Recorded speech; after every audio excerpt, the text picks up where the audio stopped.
I'm so curious. He didn't think that a dose of like a half a Tylenol's worth of arsenic per person would kill them.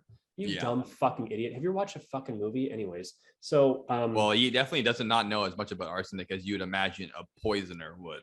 Yeah, he definitely. You think you need to? It's like using a gun for the first time. You want to go on a shooting spree. It's like you better know how the shit works before you start using it, because you're gonna go to prison the rest of your life anyways. You might as well he obviously has fucking no clue about this shit, because he shot himself in the chest thinking that would work. Yeah, I mean, he fucked up at basically every single step of this program. The only thing he did right was poison everybody.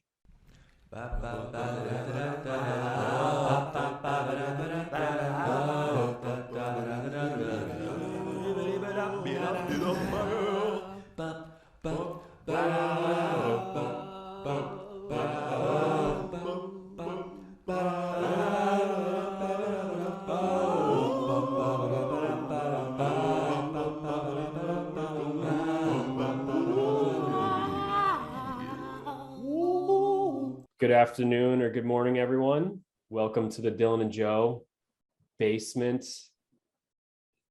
Middle letter is an S in there, starts with a B, basement podcast, coming from the usual undisclosed locations somewhere on the east coast of this country.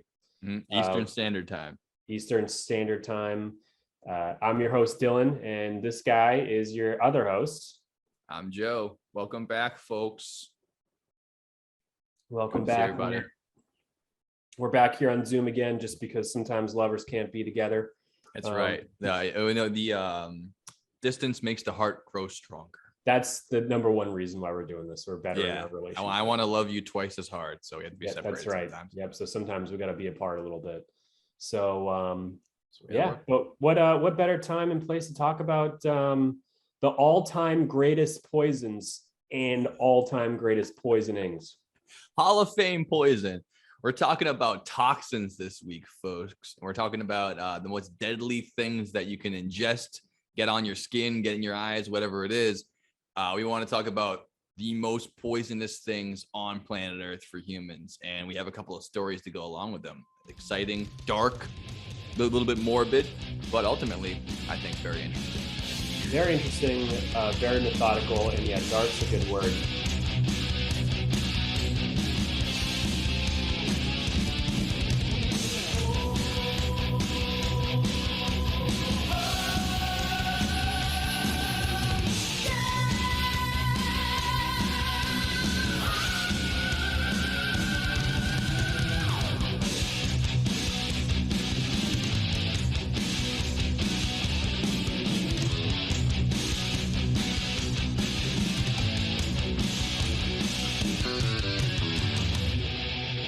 But so what's a poison? According to Merriam-Webster Dictionary, which is obviously the gold standard. The other thing we refer to besides Wikipedia for our research. Yes. Well, this is good. This is from Wikipedia from Merriam-Webster Dictionary. Oh, so good. We got double validated definition of poison, which is described, which I feel like just the fact that it says a poison is described by the Merriam-Webster Dictionary isn't good. It should be defined. Should be defined. But it's a substance that through its chemical action usually kills, injures, or impairs an organism. That sounds about right. It's also only defined by the dosage. And their example is even drinking too much water could kill a human. It's true. That's a very good point. Yeah. Something that can be good and healthy for you. Too much of a good thing can ultimately kill you. Exactly. But the all-time greatest ones are smallest doses possible. Right. We're figuring something that you barely have any of it and you still die from it. That's what we're going for. Complete cell death or nerve dysfunction and vomiting. We're not going to be talking about water today. We're talking about the heavy hitters. You have to drink 10 gallons of water in 5 minutes to die. And that's pussy shit. We're going for the barely any of it. And if you even look at it the wrong way, you're dead. Yeah. Yeah. And specifically, these are used to murder people. There's really no other reason. Yeah, I mean, something that this poisonous as this list, it's really not going to be an accident most of the time. It's deliberate, because some of these on a list you can't even find them in nature. They've been developed by humans in order to kill other humans. That's right. Great success. But yeah, we're talking about stories like, the angry housewife who slowly kills her husband over the course of a couple months with arsenic. That's a classic. Classic example. Classic poisoning all those shows, that type of stuff, and more crazy stories about really important people. So, oh yeah. So let's go, Joe. What's one of the all-time greatest poisons? Have you got any rat poison? Yes, sir. What sort? It's called rat killer. It's just a powder. You put it What's it made of? What's it do? Why do they die? Speaking of a housewife killing their husband, this one must have been used hundreds of times for this exact example. And that my first one on the list is arsenic. Arsenic poisoning. Coming in hot, arsenic. Coming in hot for our first one on the list alphabetically, and might be the most popular poisoning. It might have killed more people than any other poison I have on this list just because of how prolific and, proliferated it is in society. I mean, we used to use it for wallpapers, makeup, decorations. I mean, this particular metal element was all over the world, and kind of like the Roman Empire using all lead pipes before realizing that it's killing all the people there. They just didn't realize at the time how poisonous and deadly it really is. And now, it's a huge problem if you have arsenic in anything. And people make a good use of it now. They make sure that's not in the wallpapers, and you really shouldn't put it in your makeup or any of those things. So I wanted to go into arsenic here. So usually people are being poisoned by arsenic as an overdose from groundwater, because it's an element you can find within the ground. Throughout history, people were drinking water in puddles or wells, not realizing that there's this metal inside it, and it's really not visible. So it can just be in the middle of, a whole glass of water you're drinking. You're actually slowly poisoning yourself. An acute poisoning of arsenic, if you have a bunch of poison all at once, it can cause vomiting and bloody diarrhea. Sounds like a fun time. You'll pretty much know right away if you have acute arsenic poisoning. And acute versus chronic is just acute is a lot at one time, and chronic is over a long period of time. Chronic arsenic will cause cancer and skin discoloration. So the slow poisoning, you won't notice it right away. It'll just slowly start to eat you away. Do you have any wife murders husband stories? There's a couple of those ones for sure. I don't have any of those, but it's the classic. Put it in his coffee every morning, and then hopefully one day it just drops dead.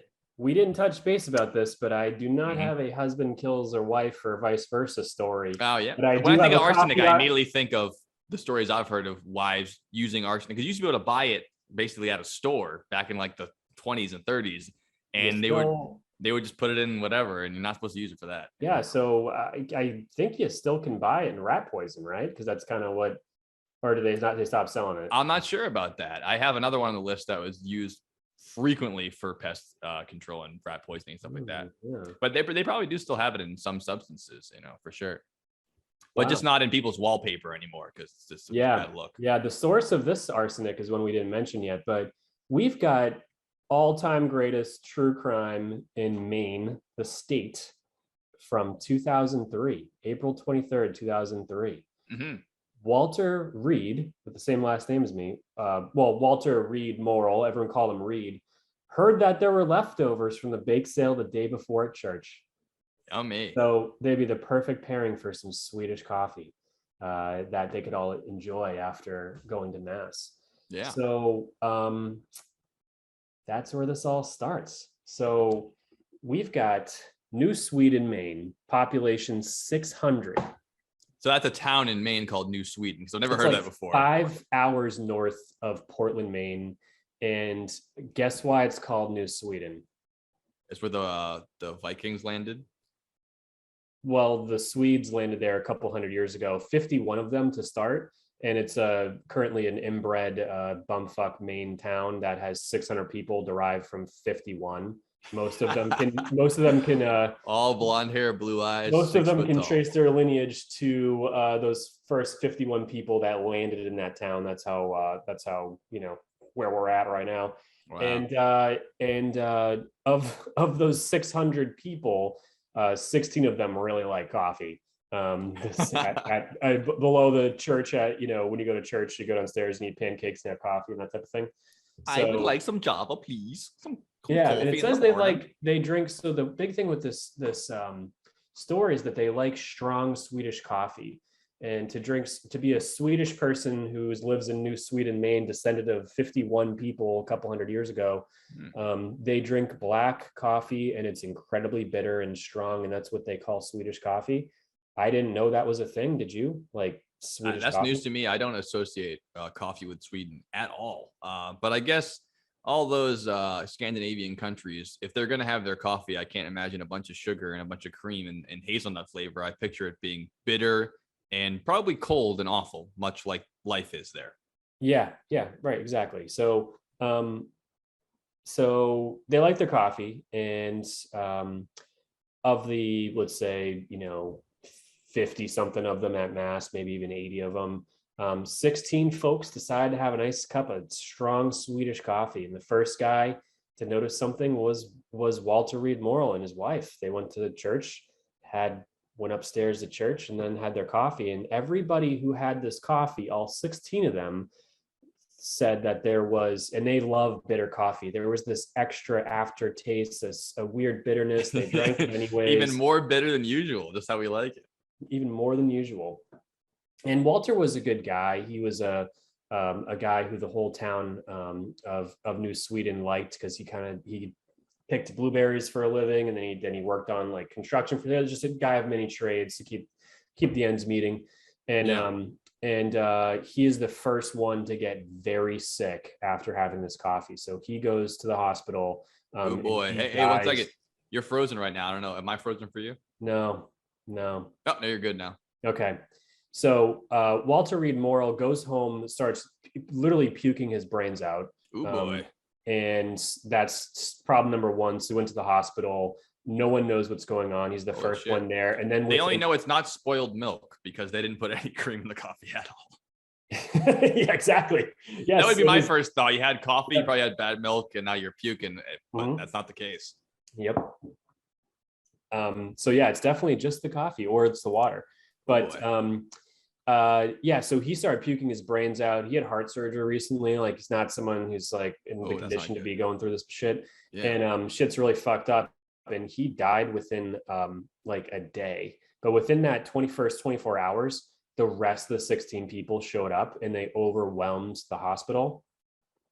Wow, that's like half the town showed up at the hospital at the same time. That's bad. Oh yeah, exactly. I can imagine this is a hospital that probably has 30 beds total and one ICU bed. And those they already probably have 15 people in those 30 beds. So 16 people show up like at once. Yeah, that's not good at all. Not good. Not good at all. So they get there, and they're trying to, no one really puts the piece together until one nurse is like, hey, they all went to church yesterday morning, and they asked them questions. And then the CDC was involved immediately, because like, this sounds like there's a real problem here. An outbreak. There's an outbreak of something. Yeah. So Walter Reed Morrill dies, again, like I said, within 24 hours of this. Like, he got so sick and died, and he had a heart condition. And basically, arsenic will put you into cardiac arrest, like most other things will. And something interesting happened with this story too, is that, so we're, I'd say it's pretty interesting so far. I know, but there's so much to it. So, and it's a story, this is one of the ones I wanted to find, because not everybody's heard this one, and it's so close to home, happened in 2003. So 9/11 comes in this story for one reason. They thought it was anthrax? No. Well, they didn't know, but no, because of the anthrax scare and because of 9/11 and terrorism, the main CDC requested that every hospital has antidotes for poisons. So if there's a mass poisoning, they have antidotes for these type of things. Yeah, so, Homeland Security getting involved. Yeah, so they weren't the antidotes. They just like a recent request too, but they didn't make it to that hospital yet in New Sweden. Oh, so, you hate to hear that. People are taking precautions, but you're the ones who didn't get the spare tire before the flat came around. Like, you have to all do it at the same time, or what's the use? Yeah, exactly. But they did make it to Portland, so Portland had it. So they're able to get these antidotes there pretty quickly. But Walter died, but it wasn't. It just took one nurse who started to put the pieces together, and then realized that this is. So she did that first, and then the antidotes came. Walter died, and then. Everybody's horribly sick. And then 5 days later, the next guy dies. His name was Eric Markuson.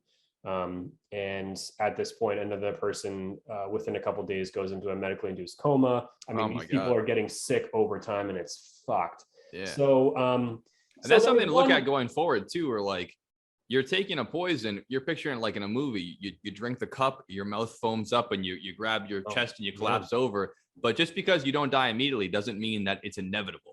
Mhm. These substances we're talking about today, they could be your death sentence, and you don't always die immediately. Sometimes it takes a long time, but it's just as inevitable as if you did. Yeah, sometimes even Look at that cyanide before. and stuff like that doesn't. A lot of these people die next day or within a few days. Like Yeah, you it never doesn't know. necessarily kill you immediately, like we said within the movies with the foaming and the screaming and like when mice eat mice poison, they literally like almost explode immediately. I've seen it. Right. Or within a few minutes. It's terrible. But yeah, this is over time. Like the guy said, he got home and he started vomiting his brains out. And then these other people have probably a similar story and kind of just waited out a little more and didn't have as much of it or didn't get as sick or whatever. But I mean, Eric Markison definitely did. He died. And then again, another guy, Dale, was in medically induced coma. Another guy was in a coma. And the thing is, so now the FBI is involved, the fucking Maine State Police. This is a real big problem. They realized that, and again, the arsenic did show up in blood tests. What? I'm just gonna do this when you're frozen from now on, but you're good again. I actually, as soon as I notice you're frozen, and then you get upset about it, it unfreezes right away. So I'm just gonna put my hand out from now on, and then you'll know. And then as soon as you react, it'll unfreeze. Yeah, keep it up, and then when it goes away, put it down. We'll do my best. But I just want to mention it now because I don't want to ruin. You're in the middle of a good story here, and I'm fucking it up. But I just don't. I'm probably gonna put pictures over when you're talking. You're frozen, but it'll be annoying if I have to do that for the entire podcast. Yeah, no, that's okay though. Yeah, as long as we have a solution. I just don't know what the fuck the problem is. So, keep going. Sorry. So, yeah, so FBI is involved. Maine State Police are involved. They're trying to figure this out because we have a predicament here. This is not an accident. Something's happened here. This is pretty clear. So yeah. And then they tested arson. It takes a few days for the blood test to come back for toxicology and blood tests, and it's clearly arsenic. Right. So they realized, again, this has all come from the church. So they went to the church and they tested the water, they tested the fucking hosts, the wine, the bread, the this, that, the other thing. They brought in the FBI and a priest to make sure it wasn't demons in the water. Yes, exactly. They want to make sure that was the case. We're exploring all our avenues here. We can't leave anything out. All out of the way. So they got a massively positive result from the coffee thing. Like it's all arsenic, huh? Coffee pot, arsenic, big time. They're like, this was intentional. So that's not groundwater. That is a poisoning. Not groundwater. This is a lot of arsenic. So they interviewed everyone at church that day, except for one guy who wasn't there that day, but's usually there that day. On the textbook, most obvious suspect. Yep. His name was Danny Bondison. Danny. Danny Bondison was not even a suspect, besides the fact that he was not there that day, because he donated stuff to church. He helped. He went and replaced his neighbor's roof for free. Like he was a nice guy. He was a nice God-fearing man, as everyone should a be. genuinely nice God-fearing man. And it wasn't even totally clear in the story, but the church people did piss him off. He had a problem with them. He was wrong. I also love that too, where if you just showed up and you acted like you drank the coffee, they would have taken much longer to suspect you. Mm-hmm. You know what I mean? But the fact that he refused to show up, you're immediately suspect number one. So you almost pulled it off, but you fucked up right away. Yep. Fucked up right away. He did not pull us off. So everyone put the piece together that this guy might be the one who did this. Yeah. And they went, so they drove to his house, which was like 5 minutes from the church. And he went to answer his door. They got a warrant, went inside, and he has shot himself in the chest. So, oh boy. He wanted to save his brain for science to research. Why shoot yourself in the chest? That's always a weird sounds like move. the most miserable way to go out. Like, less miserable than shooting yourself in the stomach, like Junior Seau did, because he had CTE and he shot himself in the stomach so they could study his brain. But I never get that. You're gonna kill yourself. Just shoot yourself in the head. Oh my god, do anything else? The chest? Are you serious, dude? Yeah, it's insane. Man, that's like the worst place. Just don't eat. He's like, I want my funeral to be open casket when no one shows up because I'm a fucking mass poisoner. Because I poisoned the whole fucking church. I love that too. Go to church every weekend, help people do their roofs, and you're a great guy. Everyone thinks you're great. But guess what? You poison people. So everyone acts like you're all good. You're goody two shoes for doing a couple of favors for people, but you never know what people are really like. You know, they end up acting like they're all great and they're a fucking saint. Meanwhile, they've just poisoned 13 people or something like that. It's crazy.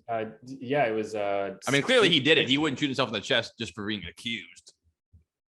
Yeah, so he shot himself in the chest because the day before he went to a lawyer and said, "All right, that's what I did."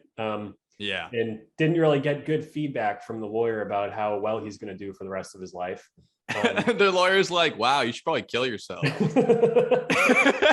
And now the lawyer's like, shit, I probably shouldn't have said that. Yeah, shit. Okay, well, I guess not. I'm glad he did. I mean, that's going to be a hard Yeah. case to beat in this town. And the jury's not going to be unbiased when half the residents are fucking poisoned. Yeah. Well, yeah, it's not looking, it's just not looking good for him. Yeah, it's not looking no matter good at what he all. does. Danny Bondison. They get the warrant for the 2-gallon jug of arsenic he has in his house. Like that might be. So this is why the story gets so interesting. So all right. So a little about Danny Bondison. Again, nice guy, replaces things. His primary job was he was a potato farmer. So he had his own farm and he grew potatoes. Mm-hmm. And so he wasn't Swedish; he was Irish. Exactly.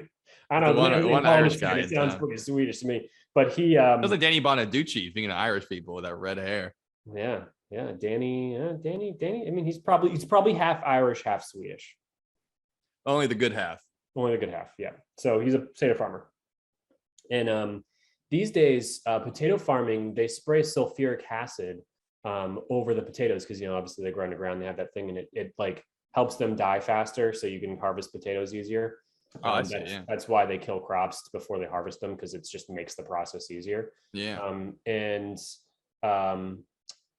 that's important to know what I just said, because I'll get that in a second, because we want to get back to what he said. So he's not dead yet. When they another bad reason to shoot yourself in the chest. He could have. You don't want to wake up from that. You really don't want to wake up. But he could have seriously been shot himself in the chest and then done the Pineapple Express, the guy in the thing that you think he's dead. He has the neck brace on. Yeah, right. Shot like 100 times, and then he's like, "What? No, yeah, oh, yeah, okay." He's in the barn just trying to die. Track of mud in here. Man said you got British Knights on. I ain't seen anybody wear them since 1987. Ow! What the hell are you doing? Ted told me to kill him.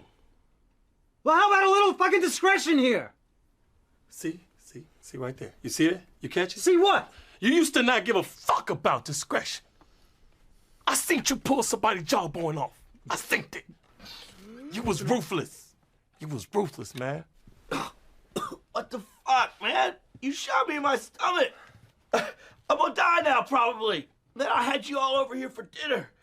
Fish tacos. This how you do me? Ah! He's like closing his eyes. And then, Stay with us. Yeah, he just closed his eyes, he's like, all right, well, I'm gonna die now. And then he's like, something, that movie happens and he doesn't die. He gets back up. He's like, okay.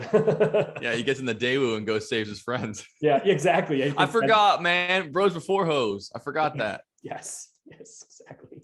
Masterpiece of a movie. So anyway, so police pick him up. He dies 3 hours later at the hospital. That dude's surgery on him. He didn't make it. Fuck him. Oh, good. Yeah.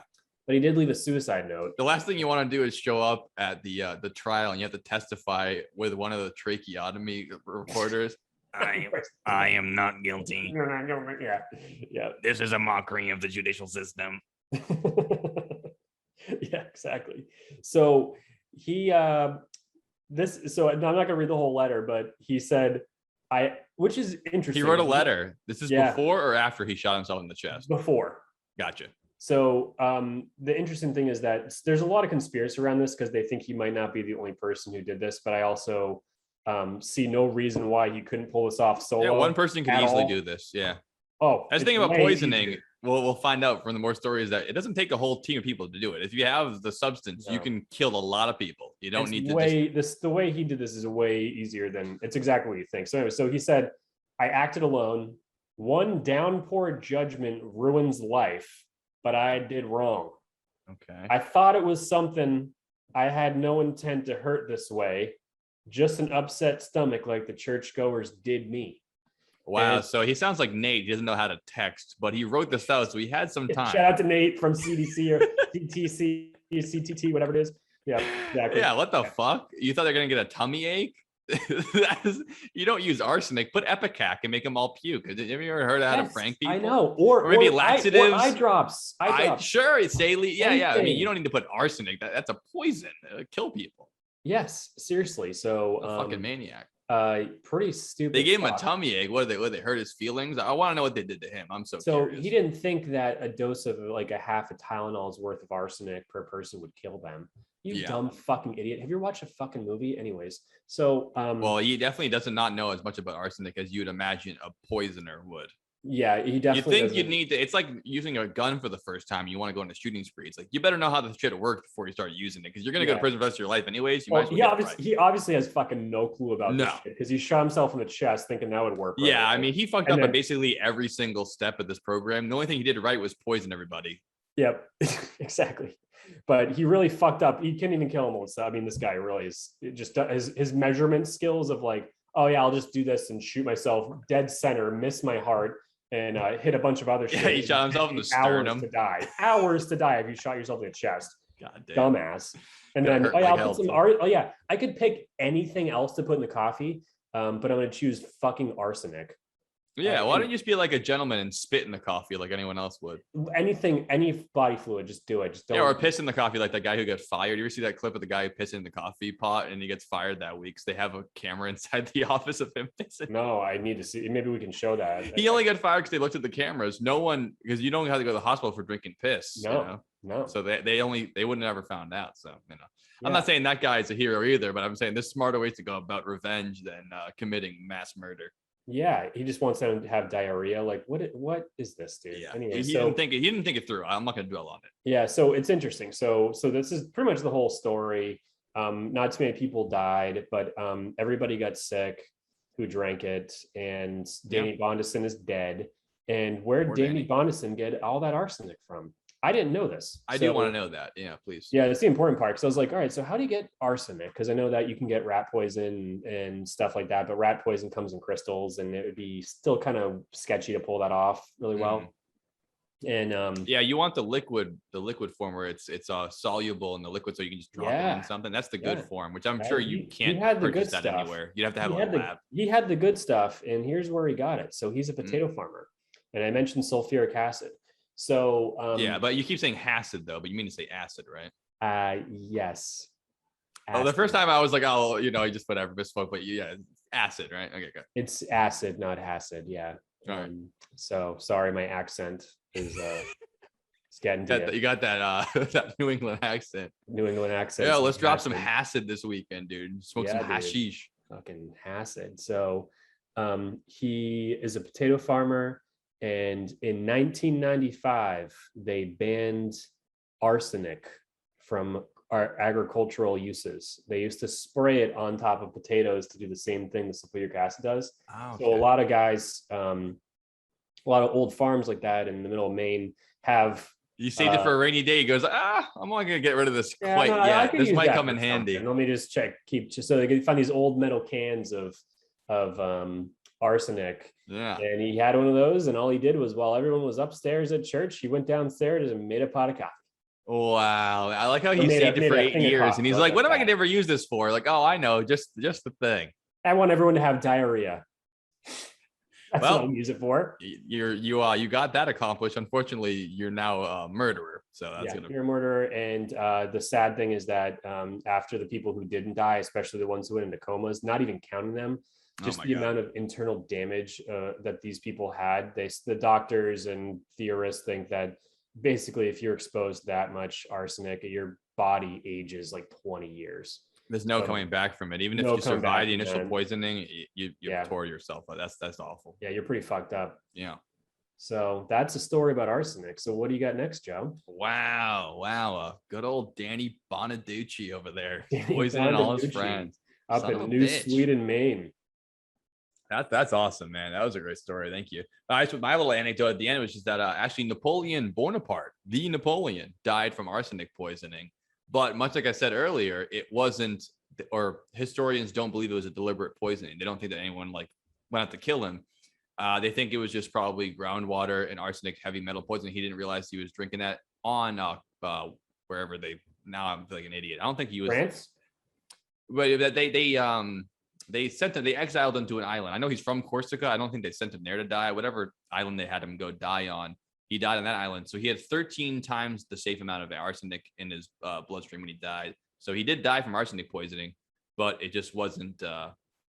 Danny didn't put it in his coffee. Let's put it that way. I thought that was interesting. No, Napoleon, after all the shit he went through, he died from arsenic poisoning. Oof. And probably by accident. Yeah. Poor guy. Strange enough, Well, he's still famous, and he obviously did a lot of terrible things. Yeah, he put his time in.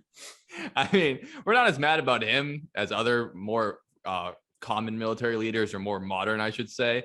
But I mean, the guy did start an entire war. I mean, it's not the whole world, but it's all of Europe, and he tried to conquer the world. He's one of the last guys that people are okay that they tried to take over all of Europe. They're like, oh yeah, he's a good look. He's got the hat. He's a great general. He's awesome, whatever. And they still lauded as like an amazing historical figure. But he is also another person who said, I think that we should conquer Europe. And it's not that long ago. He tried to kill millions of people and take over the countries and take it for France. I mean, he's got to be one of the last leaders that people are okay with him invading other European nations and taking them over. And getting all the way to Russia. Yeah, it's great. So I thought that was funny. Napoleon Bonaparte gotten taken down in the same way as poor Walter. What I think is crazy is like back then, so what year are we talking? 1700s with him? Oh, no. He died in the late 1800s. Are you shitting me? He was famous in the early to mid 1800s. Napoleon is picture the American Civil War. Napoleon was in France running shit during the American Civil War. I'll double check that, but that it's not the 1700s. It's 100 years after what you're thinking. People had cannons. There was did the printing press, all the shit. And he was like, let's conquer other nations. It's surprisingly recent that he was invading other countries in the name of France. It's very strange. That's very strange. People were using this kitchen here while he was still alive. Yeah, your house was most likely built before Napoleon died of arsenic. The house was built in 1850. That's there you go. Isn't that fucking weird? People have been here making fucking bread and pizza, mac and cheese. Sure, yeah. All that shit. While luckily there's no arsenic in the groundwater there. And in your undisclosed location. I didn't mean to. Having goldfish and stuff, all the snacks and Sure, yeah. Goldfish. Dunkaroos while Napoleon Bonaparte still got 50 years left to die. Yeah, he's slowly dying from arsenic poisoning, and he's got no idea. Wow, that's crazy. Anyway, so that was his real Waterloo. His water and his loo. All right, I'm sorry about that. All right, it's okay. Okay, move on. Go. Do you do poison? No, sir. Just holidays. This is a travel agent, sir. This one I have on the list is another. I kind of grouped them together, or kind of similar poisons here. My next one is another metal element that can kill you, and it's in a lot of different food items. We've definitely had it in our body throughout our lifetime. We might even have some in there right now, but in a very minute amount. It's not so dangerous. That's mercury. Yeah. Mercury can be found in most seafood, strangely enough, the way that. But do you know why it's found in most seafood? No, besides the fact that it's processed and stays in the body of seafood. But why is it found in seafood? Yeah, so I didn't know this because I was like, what, all right, cool. I can't eat this. Some fish absorb it more than others and whatever. And I'm like, so why is fucking mercury in seafood? Is this obviously it's an element, but we shouldn't have mercury in our bodies, and neither should fish. I just thought that it was one of those things like arsenic or lead, or not lead, but lead, not definitely not lead, but it's there. But other things that aren't good that show up. I was like, I figured that was the same case where it occurs naturally, and then just because of the way that it's diffused through the bodies that they absorb it more. Yeah. So, however, the mercury that fish are getting is not natural. It's coming from. Is it something to do with humans? Yes. My guess. Yeah. All of it. Yeah. Pollution it's from boats, basically. Wow. Yeah. So it's so polluted that most seafood has it in yes, there. Yeah. And the fish that we eat their body, just for some reason, that type of fish doesn't absorb as much. But things like tuna and bluefish and even striped bass absorb it way more than say cod or haddock, or like the Sure, fish yeah. that we usually eat have less mercury in them than some fish. For some reason, their body just processes it differently. That's strange. Yeah. Yeah, And but then yeah, mercury, bad but news. it's so well spread out that like almost every seafood item has it in there. And like I Yeah. said, in varying amounts, and a little bit of it won't really harm you. Mhm. In the form that the fish are absorbing it in, but it's still strange. It shouldn't be a part of all seafood to have a heavy metal element that can kill you every time you eat It's it. fucking crazy. So, yeah. So, do you got any stories about that? Or any Yeah, I examples of do mercury actually. poisoning? So most people that encounter mercury, like we said, it's just a small amount. But if you have increased amounts of it, it can start to affect you poorly. And what it does is it affects your nervous system, which I'm sure that we'll find that a lot of poisons do. And that's one of the quickest ways to kill people is affect their nerves, because once you start shutting down their nervous system, they're fucked. So in a long-term mercury poisoning can lead to muscle weakness, numbness, poor coordination. Basically, your nervous system starts shutting down slowly, and you'll find yourself dizzy. You can find yourself falling over like you're drunk and you can't really stand up straight. You lose your sense of balance. But in a concentrated dose, in its organic form, that's called diethyl mercury, where you can find it organic, meaning not as it's part of nature. When it binds to carbon, in this case, it becomes very severely damaging very quickly. Similar to arsenic, where once you ingest it, you can't unring that bell. There's no way to get out of your system. Not good. And I do have a story that's about diethyl mercury that's scary as shit. So there's a woman who's a professor, and this is in 1997 where the story takes place, and it's in New Hampshire, so not too far away from Maine. All Where right. last story Yep. took place. So Wow. her particular discipline is heavy metal toxicity. So she's studying things like mercury, probably arsenic, lead, things like that, poison metals that if they get too saturated in the human body, they'll cause you to die. So she knows what she's doing. This is her profession. She's not accidentally running into it. She knows what she's working with, and she's using diethyl mercury as a solvent in her experiments. And she's got latex gloves on. She's wrapped up. She's all being safe protected. She takes it in an eyedropper. It's all separated, and she's dropping it into her experiments, working with heavy metals. And one of the drops from the eyedropper gets on her rubber or latex gloves, rather. And she goes, "Oh, that's not good." So she takes the gloves off, washes her hands, cleans up, finishes her day of work, thinks nothing of it. And it wasn't until 2 months later where she's at her doctor doing a checkup, and she tells her doctor, anything strange happening. She goes, "Well, I've lost 15 pounds. And my abdominal section's kind of hurting me. Like I have a tummy ache. I don't know if I have like some kind of stomach bug or something. I'm losing weight." And the doctor's like, "Well, I'm not really sure. We can run some tests and see what's going on with you." But within a week of that initial doctor visit, she begins to feel those effects of mercury. She starts to lose her balance, her coordination's off. She's having trouble even walking around her house. So they check her into the hospital, and they say, "Well, something's obviously wrong here.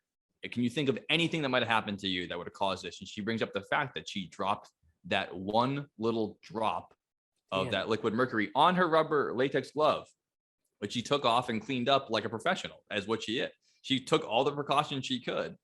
And unfortunately, we know this because of this case, that diethyl mercury, it can seep through latex gloves. And all it did was seep through that glove, touched her skin 2 months earlier, and it was a death sentence. And she had no idea. Living her life this whole time normally, thinking everything's fine.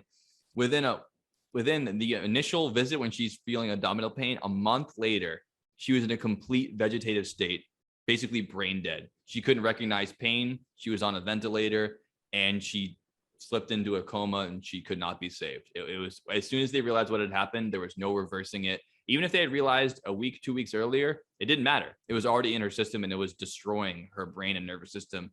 And unfortunately, all they could do is try to make her as comfortable as she could while her brain slowly slipped away and she died.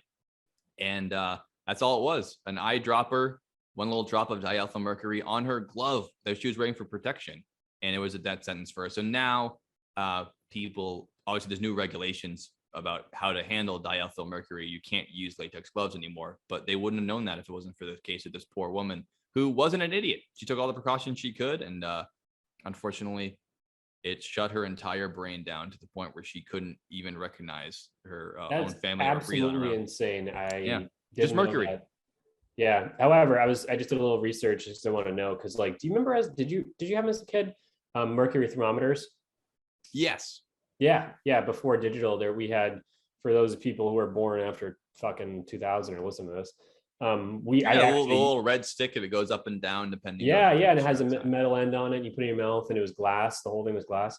That's a mercury thermometer, and mercury is liquid at room temperature. Yes, but but it's also, it has a silvery hue, like a shiny metal shape, which the thermometers were red.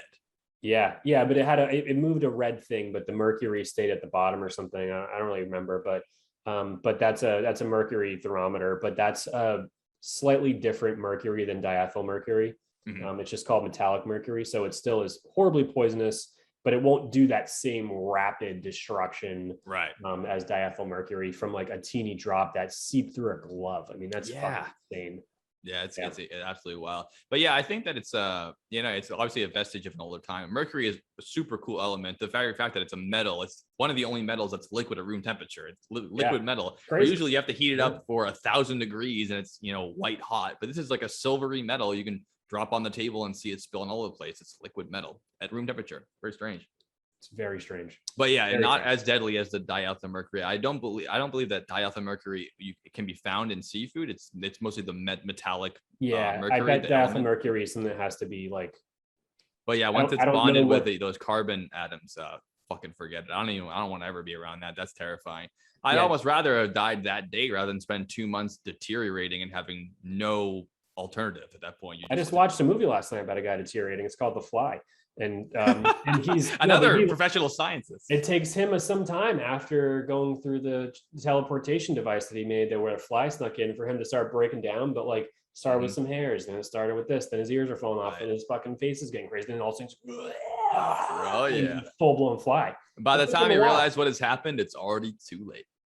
It's too late. That's a fucking great movie though. Anyway, so name another poison of an all-time greatest poison that we can talk that's about. mercury.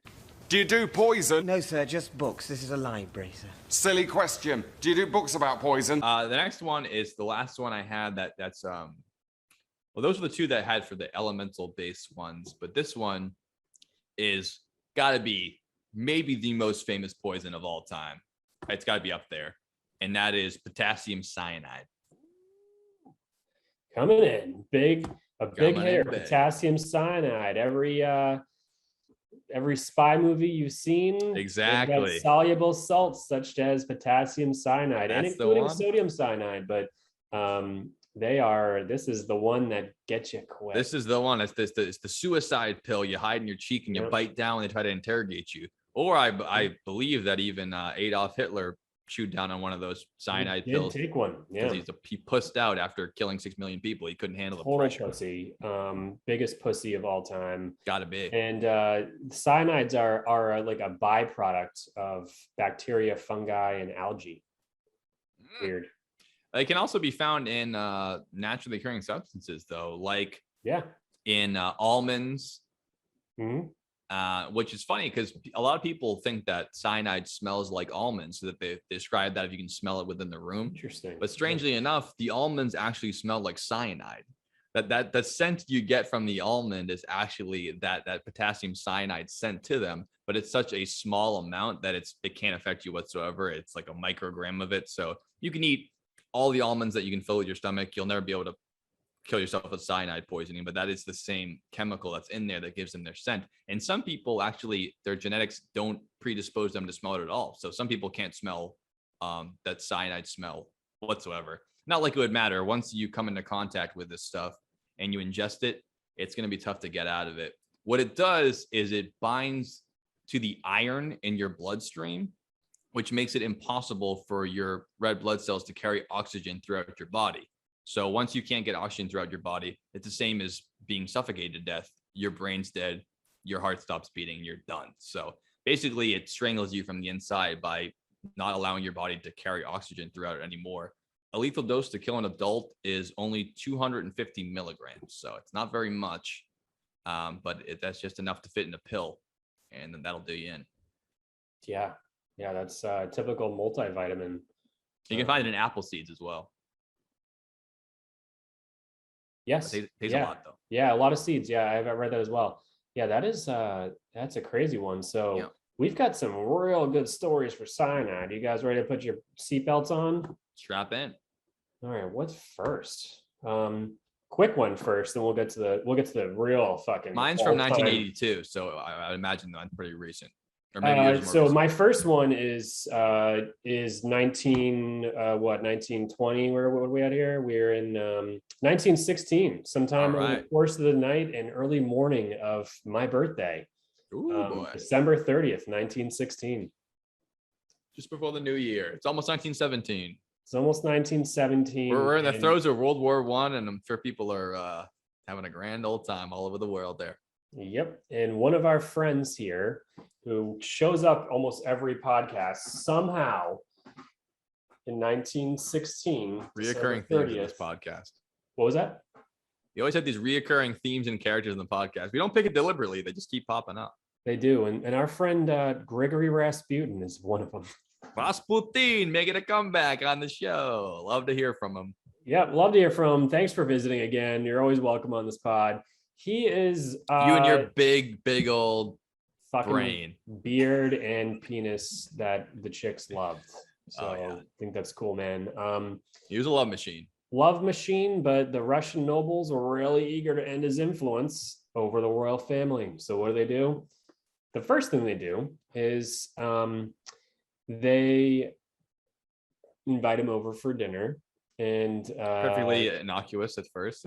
Have dinner with us. We've had dinner so many times. have some dinner. We're gonna. I know you heard we fucking hate you, but don't worry about that. Have some food. Have some wine. Yeah, just come over. We're gonna talk about things. We know this fucking situation here, and the royal family is being hidden, and we're gonna probably kill them shortly, anyways. But we're not gonna tell you that. Yeah, it smells like revolution right about now in Russia, It but smells a lot. people like don't really that. know it at the time. Especially Yeah, people so- like the Tsar. Yep. Yeah. Exactly. So, sat him down and gave him some fucking food and wine laced with cyanide. Whoops! Nothing happened. So That just adds to his legend. It's like it's very possible they didn't put enough in to kill him. I mean, 250 There. milligrams is not very much, but it's not easy to come by, especially in 1917. But it just adds to his legend that he could not be killed. That was Yeah. one of the things about it. Oh yeah. Human It's error. more is of the his thing. sorcery They- witchcraft idea that this guy's immortal. Yeah, they might have fucked it up, but I mean, I have a feeling they're probably let's really fucking kill this motherfucker. Yeah, I'm sure they didn't, half-assed it. They probably put in what they thought was the right amount, or maybe it was. It's crazy. They had to have known what they're doing. Anyway, so Well, Russians are great at poisoning, as we'll find when we go down the list here. so many good ones. So It's one of their best pastimes. So he didn't react to it at all. So they shot him like point blank. That didn't work either. Yeah, he's immortal. It didn't work either. He's an immortal witch. What are you gonna do? Yeah. So He had black magic powers. So now he's trying to get out of the palace because he's like, all right, it's probably time. He's like, I think I wore out my welcome here. Or did you make any friends, honey? Not really. Not really. One of those moments. A real one of those moments. I mean, we talked about it in the past, but he really did, for what he had to work with. It's like going to the casino with $5 and walking out with $1 million. I mean, he really made the most of it. He could not have done any better than he did. He already did more than anyone could have in his position, for sure. Absolutely. I mean, he had the ear of one of the most powerful royal families in the world, and he literally was a homeless guy who basically would be considered like an insane, schizophrenic, ranting and raving guy in the woods, naked, smelling like shit. And he ended up having the ear of the queen of Russia and making decisions for the entire company. And more than her ear. It's more a metaphor, but yes. Yeah, had her ear and all other orifices for sure. So fascinating guy. Yeah, so a stand-up guy. And he I don't know about that. I know we disagree. I know you love him, but he is a real piece of shit. I think he's very impressive though. He did some influences. People really think he actually, I think so. So our buddy from last week is the devil himself, and I think Rasputin's the devil incarnate. Oh, nice. They're of the same ilk. Yes, they have a very similar title. Yeah, for sure. Our friends Alex Crowley and they both people are very susceptible to new ideas, and if you can do something for them, then they'll worship you and believe whatever you have to say. And they both had that in common. They were very good at spinning a yarn. Both silver-tongued devils that likes to bone, which many cult leaders do. Yep. So anyway, so he's now running away because he's already been shot and poisoned by cyanide. So he's had cyanide, he's been shot, and he's had his feelings hurt, and right, which might be the worst of all. Didn't make any friends. Wasn't a good day. And he decided to run away because it's not a good place for him to be. And they shot him again, and then beat the shit out of him. And then, then finally they wrapped him up in rope, still not dead, and tossed him into a freezing river. Bad way to go. And his body was discovered a couple days later, and right after that, the Bolshevik Revolution did its thing. He got it. The rest of the family was murdered. He was the first of them to go. So not that he was a Romanov, but he was inside. He was treated like one though. Yeah. Before he was murdered. For sure. Yeah, he was their number one resource. Absolutely. And they properly cut off his dick and put it in the jar for longevity. I want to keep it the way it was. That's right. So that's cyanide story number 1. I have cyanide story number 2. That's interesting. Do you want to take a quick break? Actually, yeah. Let's do that. Sounds good.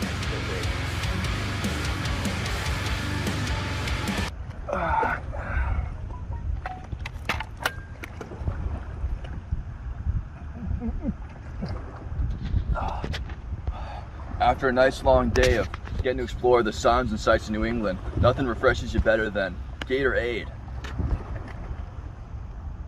Is it in you?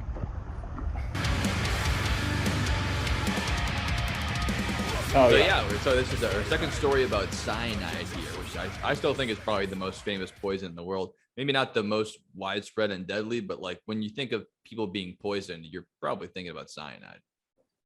Yeah, almost always, like I said, in the movies, the suicide pills, the necklaces, that type of stuff, it kills you really fast. Like it's not like it's a multi-day event. I mean, it probably could be if you took less of it, but but usually when you're trying to kill somebody, you once it bonds to that iron in your blood, you can't carry oxygen anymore. That's good night, nurse. Yeah, so imagine the cells in your blood have your blood cells have like receptors that are the same shape as the oxygen it binds on. Cyanide just fills them all, so oxygen can't even get in. Yep, not good. It is the quickest way to kill somebody. It's funny because it takes like 3 weeks to starve to death, a week to dehydrate to death, but if you get your oxygen shut off, you can die in a matter of minutes. Yeah. Like your body needs all those things constantly. You need all those things, but really oxygen is the number one thing where if you don't have it for even over a minute, you start to have permanent brain damage, and beyond a couple minutes, you're definitely not making it. It's crazy how much we need oxygen constantly all the time. It'd be like if we were jouling oxygen every moment of our life. It's the craziest thing. It's insane. So anyways, let's get back to cyanide. Please, yeah, let's hear another story about cyanide. This is the most famous one. There's nothing crazier than this at all, and it's under the leadership of Jim Jones. Jimmy Jones. We love talking about cult leaders on this podcast and how Dylan loves them all and respects them and thinks they're cool, and I think they're pieces of shit. Yeah. Oh yeah. This is one guy I don't think is cool. So Jim Jones is the leader of the People's Temple Agricultural Project, better known as Jonestown, which is a remote settlement in Guyana.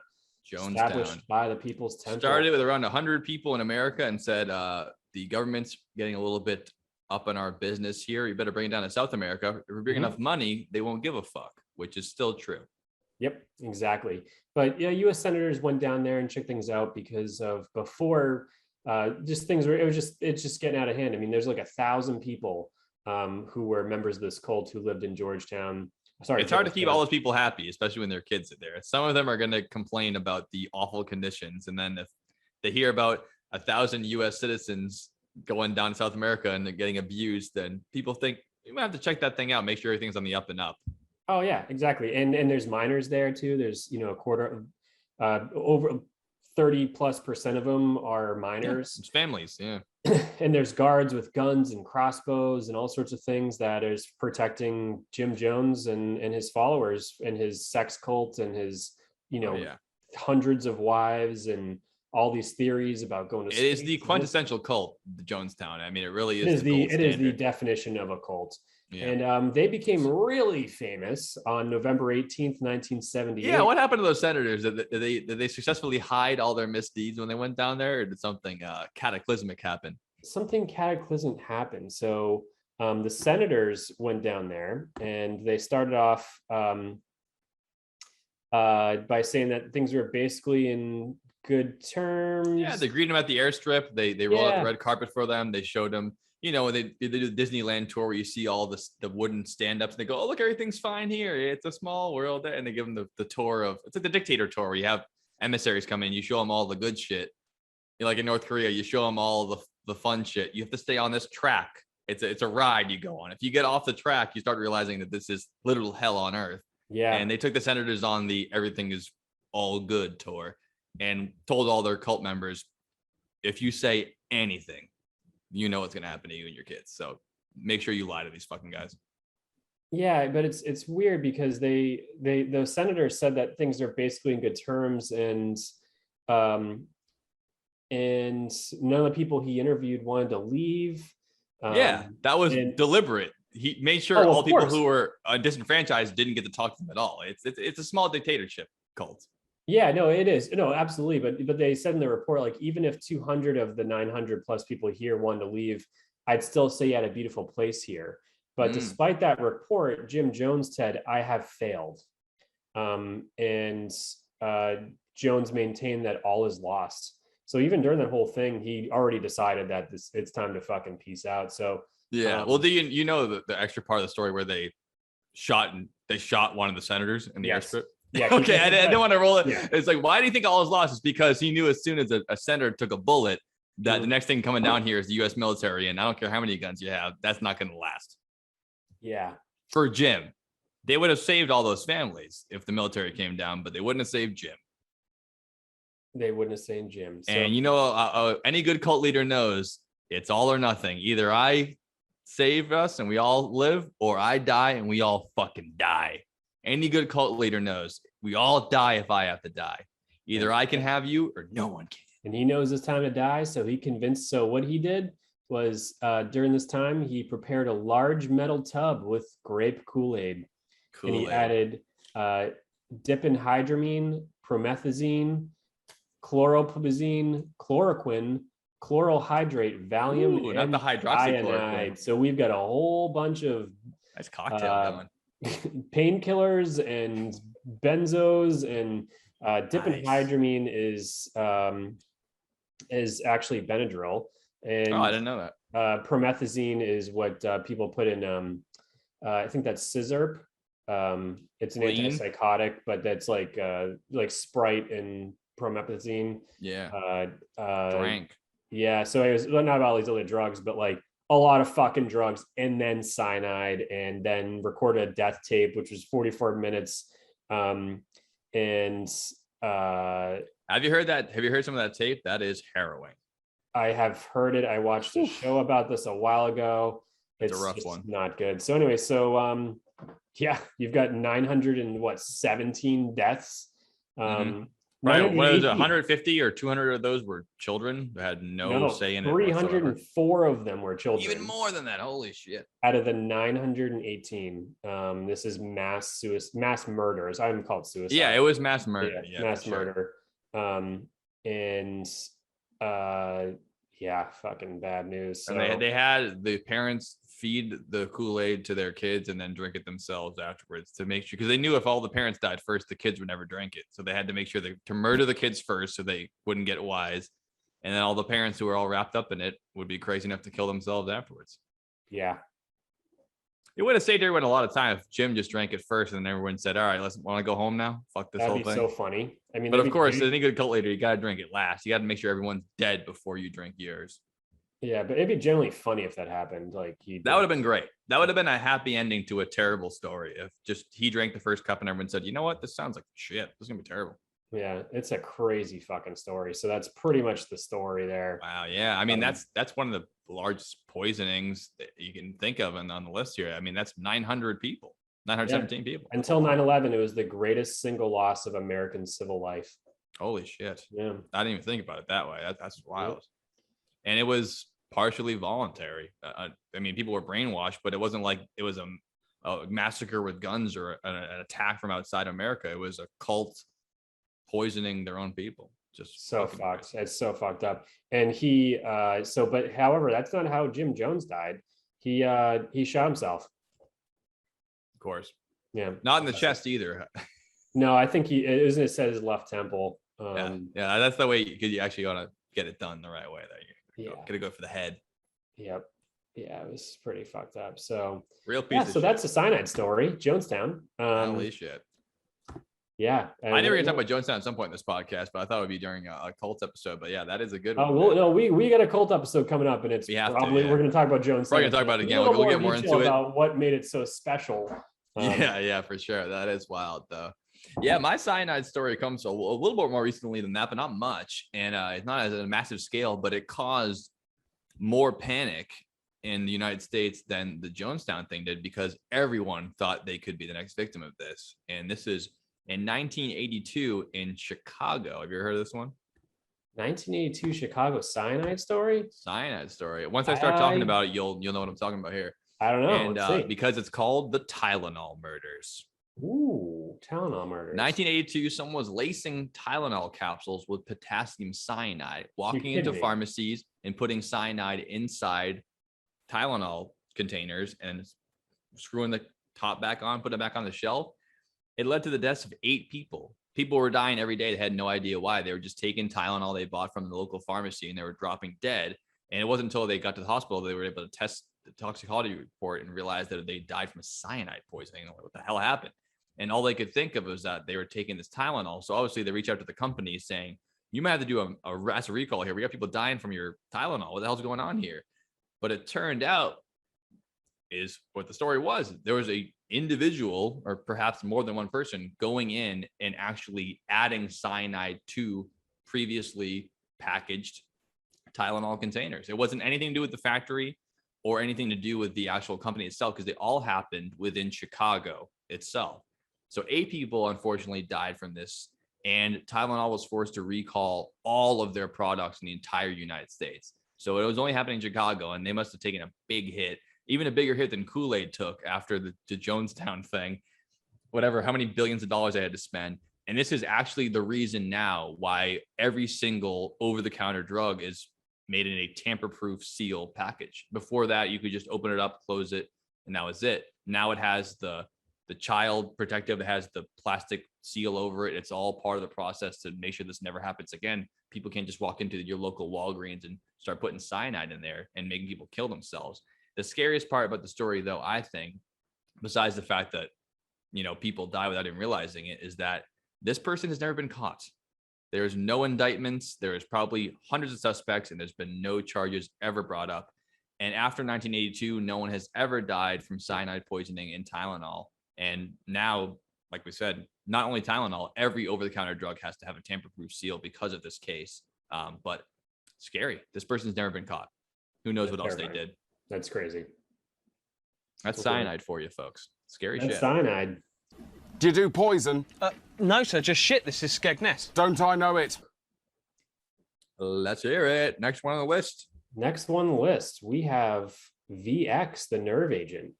Joe, do you know anything about VX? I do, because I have on my list nerve gas in general. Okay, so tell us about nerve gas, then we'll filter it down to VX, then I'm gonna tell you a story about VX. That sounds great. So yeah, nerve gas is one of the scariest things ever. They use it in like action movies and shit because definitely the scariest. It's horrifying altogether. It was actually developed in Germany in 1936 as an insecticide, so a pesticide to help kill insects. Part of a pharmaceutical and chemical company there in Germany called IG Farben. Yeah, and in Germany around this time, there was a couple people in charge that really put their boot down on a lot of different things, as we know, in 1936 in Germany. And one of the things required for them is if any company that was German came up with anything that was potentially to be used as a weapon for the war effort, they were required to report their findings to the Nazi party and let them know about it. So if you didn't tell people you developed this agent, you were actually going to be, I would say, put in prison, but more likely murdered, as they were known to do. So yeah, it was developed as an insecticide, but they accidentally figured out how to make this substance that was liquid at first, but it became gaseous in open air. And it was called tabin, which is the first nerve gas that was ever made. It was accidentally leaked to the scientists that were working developing it. These men immediately felt dizziness and extreme shortness of breath, and they had to spend 3 weeks in the hospital to recover just from the small amount that seeped out when they were working on the substance. So, of course, they go to the Nazi party. They go, I think we got something here for you guys. Yeah, It's going to be big. This is pretty cool. It's going to be big time. Yeah, so yeah, huge. It's going to be huge. I'm telling you. Nerve gas, it does not need to be inhaled to take effect either. It can be absorbed through the skin. So even if you're wearing a gas mask in a room and your skin is exposed, it's the same thing as being affected by it. It goes right through your skin and it affects you immediately. It almost, even faster than cyanide, really. It causes people's pupils to constrict, profuse salivation, uncontrollable urination, defecation. So you shit and you piss yourself immediately because you lose all muscle control totally. And if you lose control of all your muscles, that includes the one that helps you inhale and exhale, and as well as your heart, which is also used as a muscle. So victims die within minutes of initial exposure. So if you're in a room with nerve gas, you're already dead. And even though it happens so fast, the amount of shock your body goes through, it must feel like hours to go through that experience of being poisoned with nerve gas. And it wasn't until a decade later where people kept developing, and obviously under the Geneva Conventions, chemical weapons are not legal, but other companies started to develop their own version of this, including the United Kingdom, and it went on to make the newer versions of nerve gas that were labeled sarin gas and VX, which is the one that Dylan's going to talk to us about today. Yeah, VX. They're all very similar molecules, just slight differences, and you copyright it. And VX is one of the newer ones they made in the 50s. Yeah, and VX is labeled the second most deadly of all of poisons for human beings, just because it's so potent. It takes so little of it, and you die so quickly. Absolutely nuts. So we've got our friend and worst human alive, Kim Jong-un, by far the worst person on earth right now. He's got this cool brother named Kim Jong-nam. And Kim Jong-nam. Cool family. Yeah, cool fam. Kim Jong-nam fled North Korea and said, fuck my brother. He's a piece of shit, fat loser. And I'm going to go, I love Western culture. I'm going to go watch movies, fucking watch porn, fucking all the fun stuff. Shit, drink beers, smoke some weed, just have a good time, go live in Switzerland for a while, go live here for a while. Go do all this cool shit. And I love that too. Even though you're so involved with the North Korean government, so even though you're not the leader, you're definitely at least to blame for a lot that's going on there. You're reaping the benefits, and you can just leave and go to Europe with all the money you have and go, oh, I don't like that guy. That guy's a bad guy, so I'm all good, right? Yeah. And then it was fine. People were like, oh yeah, he is a bad guy. We agree with you. I this is kind of opinionated, but when he gets over there to Switzerland and says, I'm all good, right? I'd be like, no. You're just, you're not the leader, but you're just as much involved as he is. If a person who's a civilian left, I'd be like, all right, you're all set. But this guy is an inner circle member of one of the most oppressive governments in the world. I'd be like, sorry, should have came here. You should have gone to fucking another country that doesn't give a shit. We're at Switzerland. We're part of the European Union. We care. You're going to prison immediately.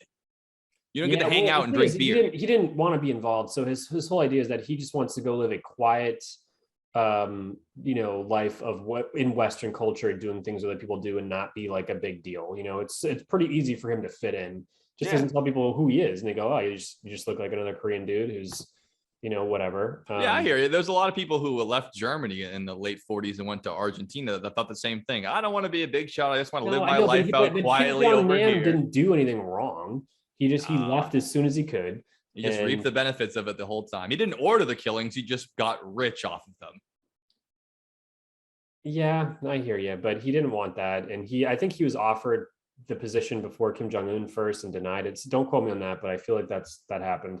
I don't think so, but I hear what you're saying though. He could have had the power. He could have kept it, and he left. He said, I don't want any of this. I don't want to be part of this. No, this is true, dude, because he was the older brother to Kim Jong-un. Which means he would have got it first, but he didn't want anything to do with the Kim dynasty.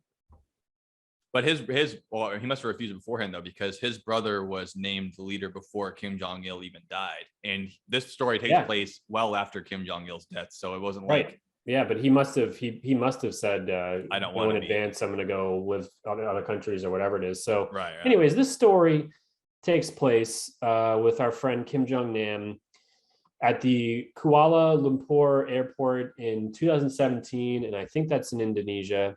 And this is probably our most recent story too.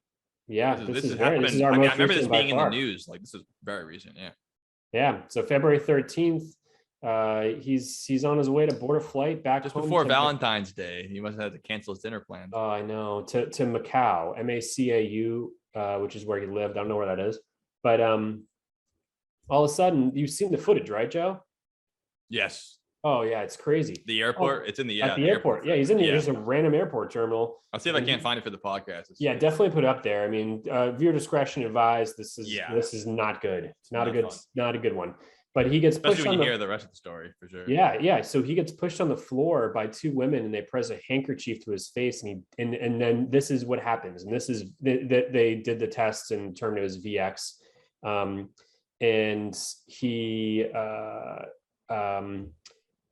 So what happens with VX is it's different than cyanide in that it's a nerve agent, like Joe said, and specifically it blocks. It has something to do with acetylcholine, and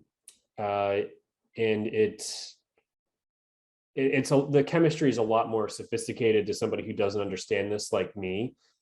Or me, or Joe. But so like it's not as simple as it just blocks iron or binds to iron receptors. It does more because we're talking about nerves here. So it's the quickest way to kill someone is to shut down their nervous system completely. And this nerve gas, they call it that for a reason. That's the common name for it, because what it does is just fucks your entire nervous system up, and then you have no other choice but to stop living. Yeah, I mean, I could read this off to you, but it's like a lot of words, and it's the one sentence I can say that I still don't even understand is that VX is an acetylcholine esterase inhibitor. It works by blocking the function of the enzyme acetylcholine esterase. So for those of you that understand that, good for you. But what happens is you inhale this or you get on your skin. It doesn't take a whole lot of it. This nerve agent makes all of the muscles in your body start spasming. So almost immediately you have uncontrollable muscle movements physically on your face and your arms and your legs, and your hijacks your entire nervous system, entire thing. And then as it moves through your body, it does that to your diaphragm, which moves your lungs up and down. Don't forget, your lungs don't breathe on their own. Your diaphragm muscle is what it's taking that bellows rather, and just pushing it in and out. As soon as you can't do that anymore, that's it. Or it's doing it on itself. It's doing a random thing. Or it's doing rapidly. All this shit happens eventually. Then eventually affects your heart, and you are dead. But the crazy thing that happens to you with VX is that when as this has happened, the last thing that happened to you is that it involves intense muscle contraction that stays the same. So they end up dying in weird positions, and they're stuck together and clenching their muscles. Like they can't pull these people apart once they're dead. It contracts and expands all the muscles and causes seizures and twitching or whatever it is. And then you're just stuck. And when you see him die, he's like, that's like, he can't move. It's fucked. Absolutely. So the story is, so it gets even weirder because they interviewed they found the people that did it. And obviously, the story here with them is that they were hired by North Korea, and they're fucking terrified. And they didn't want him getting out and talking shit about North Korea, even though we already know how bad North Korea is. He was talking to the CIA. They know that. Yeah. And the two young women who were seen on the TV who approached him and smothered his face with the substance, they were apprehended almost immediately. They're basically martyrs for the cause. I mean, you really can't get away with that shit, even if you are in Kuala Lumpur. Oh yeah, exactly. It's just better than going back to North Korea, honestly. So however, Don Thi Huang, Vietnamese citizen and hair salon worker, and Sitsi Aisyah, an Indonesian, they denied everything, and then and they would get, and then they were just Malaysian authorities told them that they would at the very least be executed for this. Yeah, that's the other thing too. If you're in southeastern countries, they're not really too keen on spending a lot of time in the judicial system. They just kill you. Yeah, that's not really. Yeah, I mean, America, as harsh as we are in our judicial system, you could spend 2 years in trial and then 12 years on death row. That's not going to happen in Malaysia. They'll kill you that week if they can. Yeah, so they didn't kill them, and this is why it's so fucking weird. And again, I said Indonesia, I meant Malaysia. That's where the airport was. Malaysia, yeah. So they didn't get executed because of this story. They both claimed that they were approached by a man posing to be a reality TV agent. I love this part of the story. The man would train them to rub lotions and creams on people's faces as pranks. It was a prank video. This is actually kind of genius. Yeah. This is probably going to happen again sometime soon. Some TikTok stars going to go to Guantanamo Bay for doing the same shit to someone. Seriously. And it's so crazy. And they did it, but they didn't realize they had VX, which is one of the most deadly substances in the entire world. I'm surprised they didn't die too, actually. They were taking it very seriously. Well, that's why I thought when I first think that they're 100% undercover, because they would have to be trained to use the most to they could have just blown their nose in that for all we know, yeah, of course. Yeah, they could have just been playing with it. They would have been dead before they even got to the guy. So I mean, do we know more about that story? Were they just fucking lying about that? Because it seems strange to be able to handle. It says that they nerve gas. They were searching for the actual culprits who trained them. Yeah. And Well, there's obviously more people to be blamed than just them, but I think they're to be blamed too. Oh, of course, but they still don't have any evidence that these two chicks were actually responsible. Their trainers are nowhere to be found. However, they were seen changing their clothing and discarding their possessions before leaving the airport right after the murder. Well, after he dies, you probably know that the gig is up. This ain't a prank show anymore, if it ever was.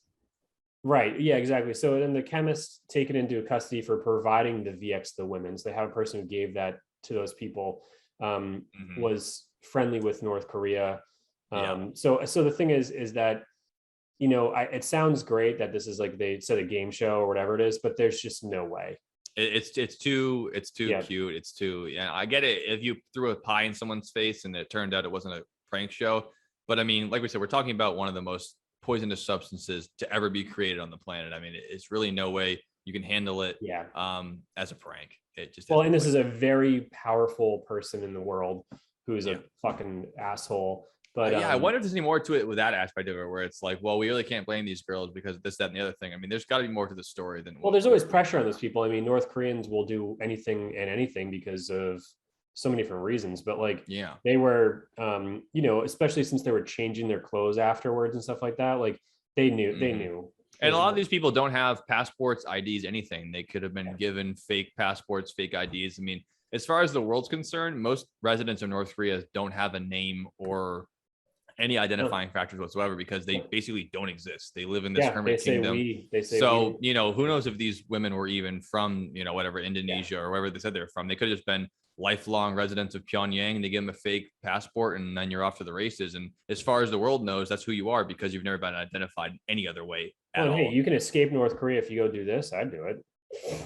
No, I totally get that aspect of it for sure. But it's one of the only places in the world that there's no identifying factors at all. You can even leave, countries that are dirt poor and you still have some identifiers. But North Korea is one of the only places that you can be nobody until you leave.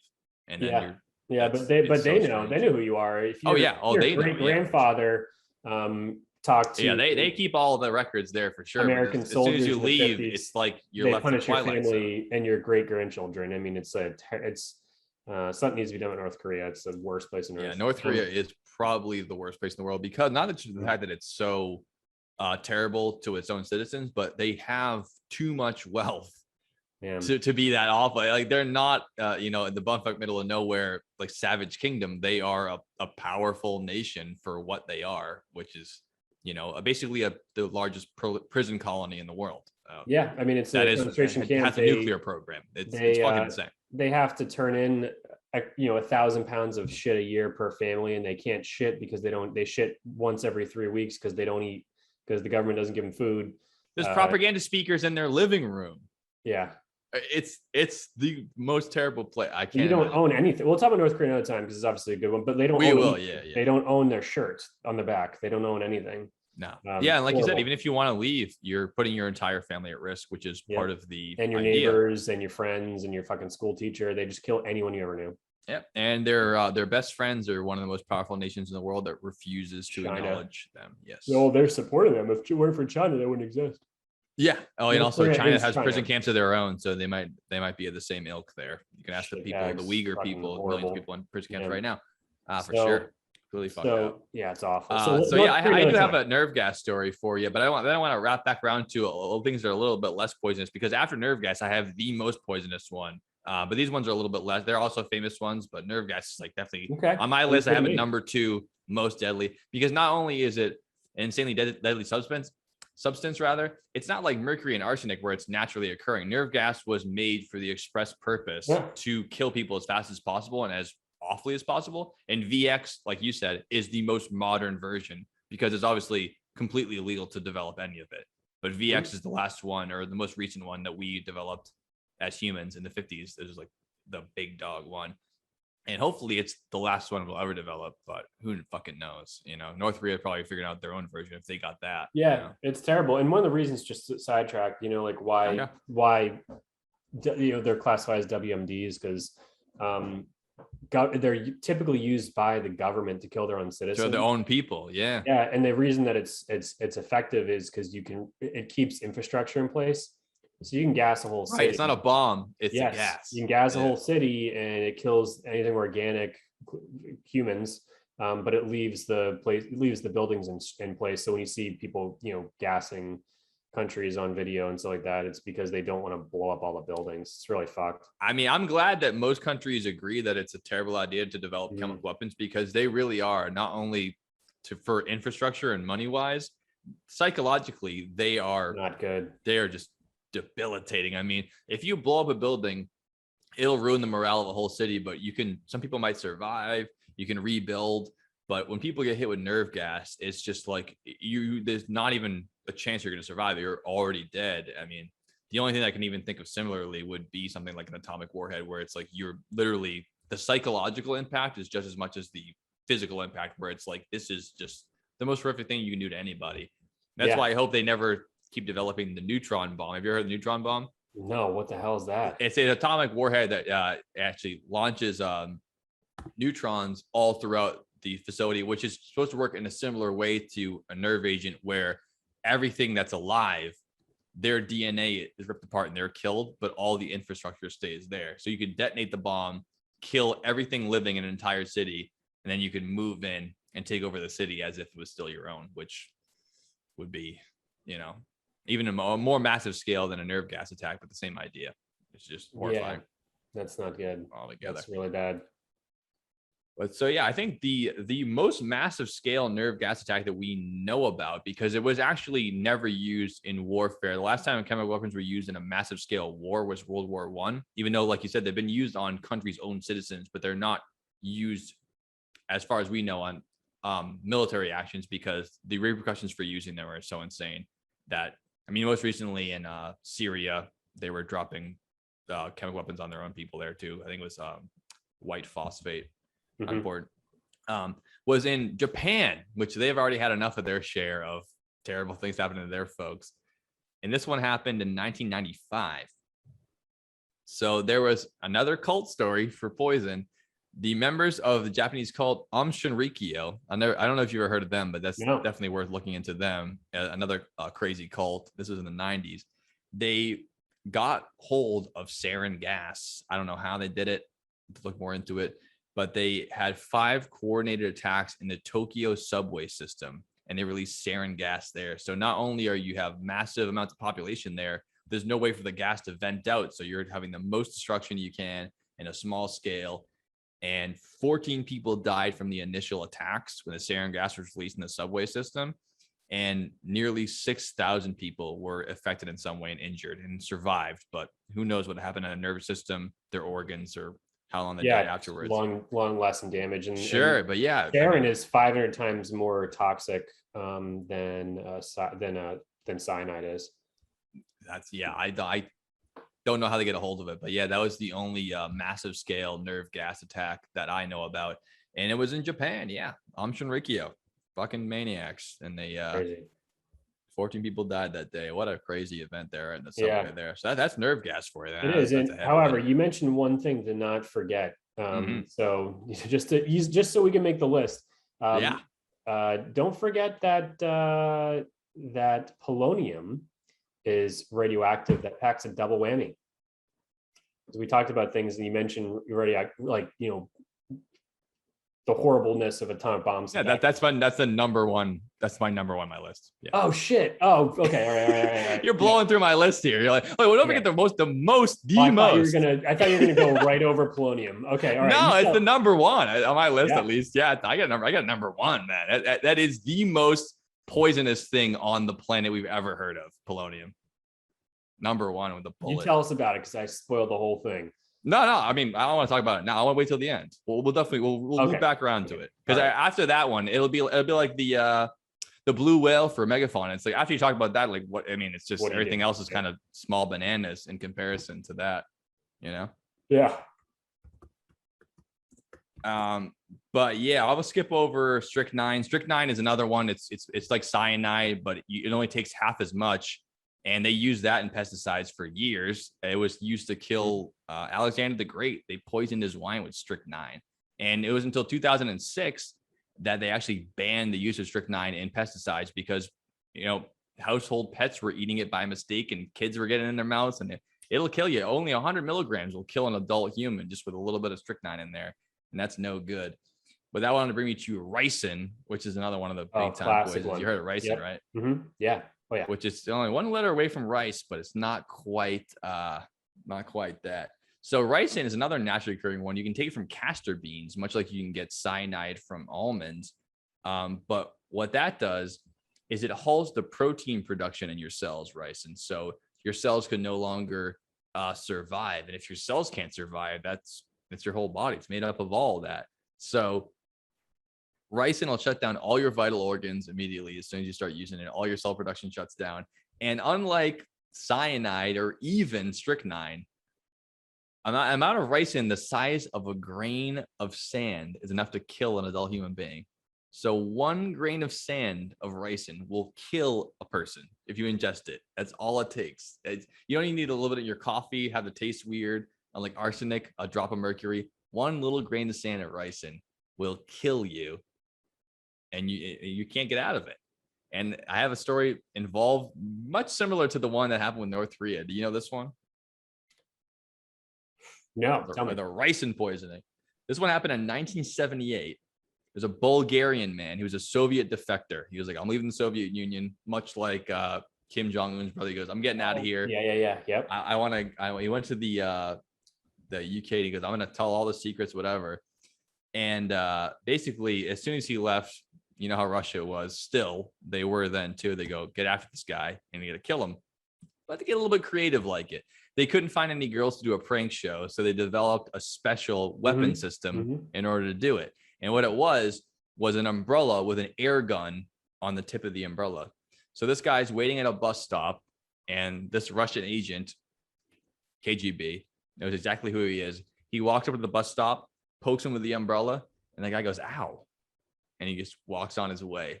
What he had done is he had activated the air gun when he poked him with the umbrella. It launched a platinum sphere into his leg, and that sphere had 1 little grain of ricin in there. That's it. Good night, nurse, for you.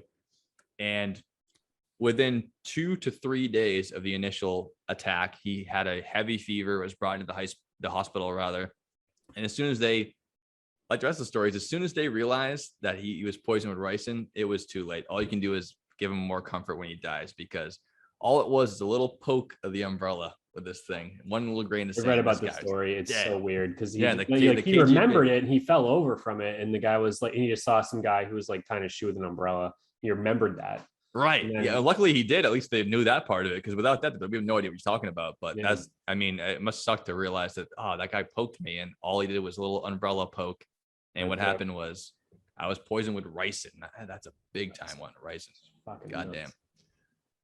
Russian governments. I mean, authoritarian governments, they have too much money and they can develop all kinds of creative ways to kill you because they could just walk up and shoot you with a gun because, the guy's going to die either way, but they get really creative about it. And they make it like, oh, we didn't do anything. It must have been your fault. Like exactly. Well, especially if a guy dies mysteriously, and if he didn't remember or say something about the umbrella, they would just say he died of natural causes or something. They wouldn't even know. Yeah, I mean, they probably wouldn't have known to test for any poisons, especially with such a small amount of it. I don't even know how you can detect that far after. You have to probably detect how it affects your body. I can't imagine you'd be able to find that little amount if you weren't looking for it. Right? I'm not sure. Yeah, I'm not sure either. But that's some scary shit, ricin. And maybe from castor beans. There's a couple of weird news stories of a guy getting arrested. He had like an entire batch of castor beans in his house, and the cops were like, "What are all those for?" He's like, "Nothing." Really? Nothing. Yeah. It's hard to actually extract enough ricin from castor beans to make it that little pure grain of salt, grain of sand. But it can be done. But can be done. Yeah. And that guy tried, unfortunately for him.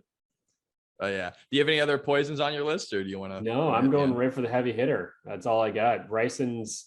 Yeah. Again, that's where I'm at, man. You know where I'm at. So where are we at?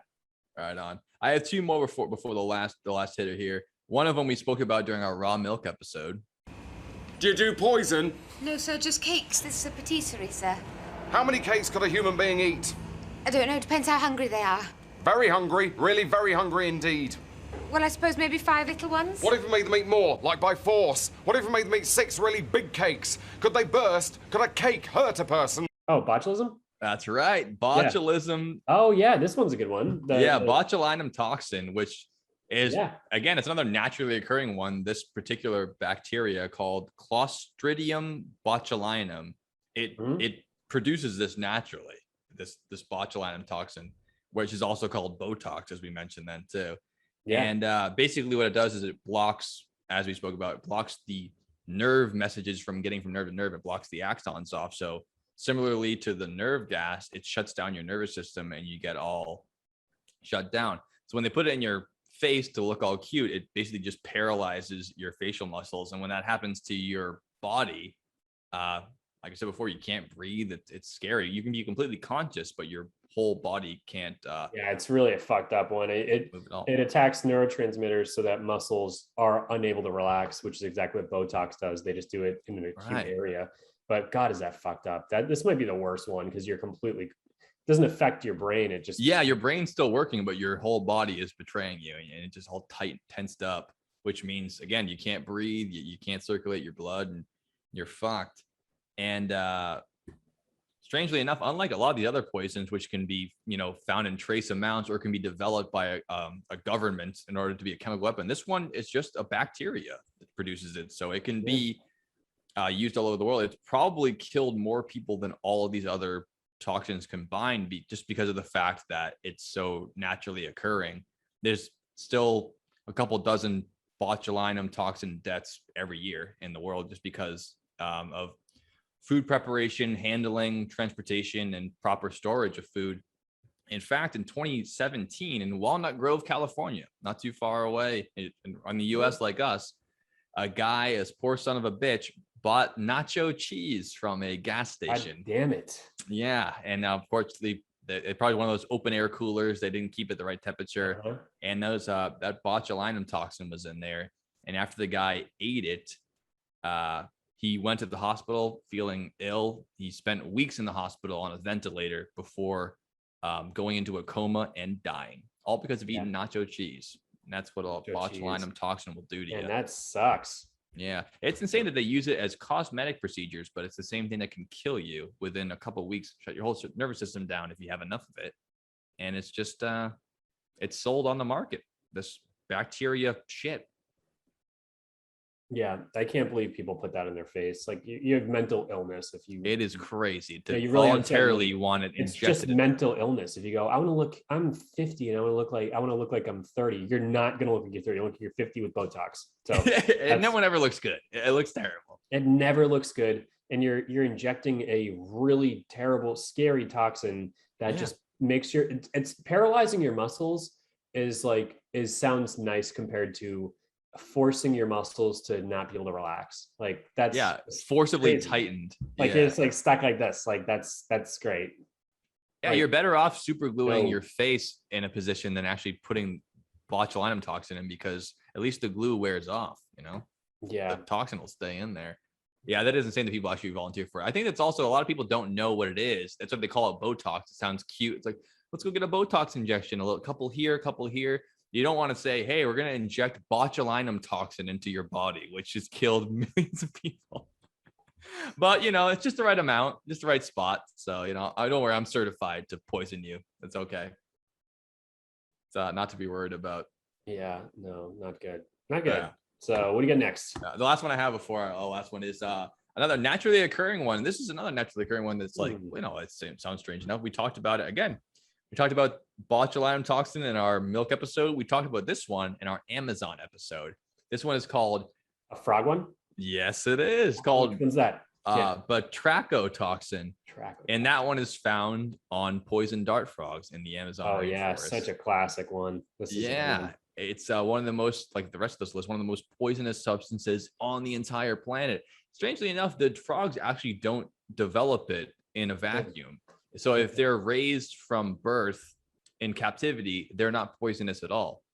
It's because of the beetles that they eat naturally. They start to secrete the toxins that the beetles have in their system. So the frogs don't die from it, but they actually seep it out under their skin like all amphibians do. They breathe and seep through their skin. So the more the frogs eat these beetles, the more toxic they are, and it gets more and more concentrated. Wait. Frogs breathe through their skin? Yes. All amphibians do. All that movement is just coming through they're not like inhaling air through their nose? Oh yeah, they do that too, but their skin is like it's like osmosis. Like they have to, if you actually like covered a frog up in paint, they would suffocate to death. They need to breathe through their skin. Oh, have you not seen what was that one? Goldfinger, James Bond. They painted a couple girls gold. They died too. Oh, there you go. And they're humans. Yeah, so you never know. Yeah, a couple chicks naked. You paint them gold, they die.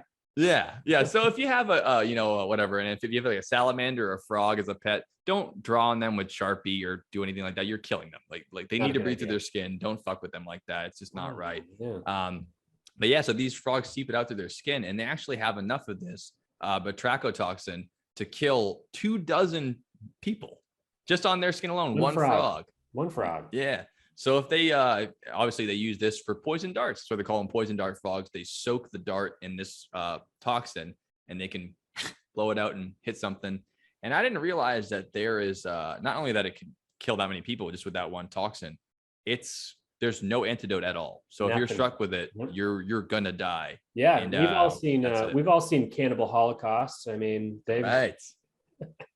Have you seen that movie yet? We've all seen it. I have seen it, but I'm not going to put the clip up for the episode because that's brutal. Damn it, that movie is hard to watch. It is. They love darts. I think we talked about it before, but yeah, that's what's rough. Yeah, they love darts, and this is where those darts are coming. They turn them in there like a sharpening a pencil, and right. And then once people get hit, they're like, "Oh shit!" And like, "You're fucked." Yeah, as soon as you realize you've been hit, you're already fucked. You know, much like ricin or nerve gas. Like as soon as you realize what's happened, it's you got minutes. You're like, and you're completely fucked, and we cannot help you. Like, sorry, not happening. But yeah, that's the end. That's the end. That's the end, and it interferes with. You didn't mention it, but it's a neurotoxin that interferes with sodium channel functioning. Whatever that means. Yeah. So, well, basically, your whole nervous system is based on electricity, right? It's weird to think about that we are electronic ourselves. We have electrical impulses. That's why we can talk, breathe, move. We're basically shocking ourselves in just the right amount of way. You know, when you get tased, how your muscles tense up. It's not. I don't know about you, Joe, but I you got tased before, right? You never got rowdy at a party. No, but I did have a taser, and it's terrifying to see that touches somebody. And it's like, yeah, or if you even get shocked, you can see how your muscles tense up. That's the same way that your I've electrocuted myself. That's more my language. I have. There you go. Yeah, electrocuted yourself 3 times, and I know exactly what that feels like. And I couldn't move my thumbs for a few hours.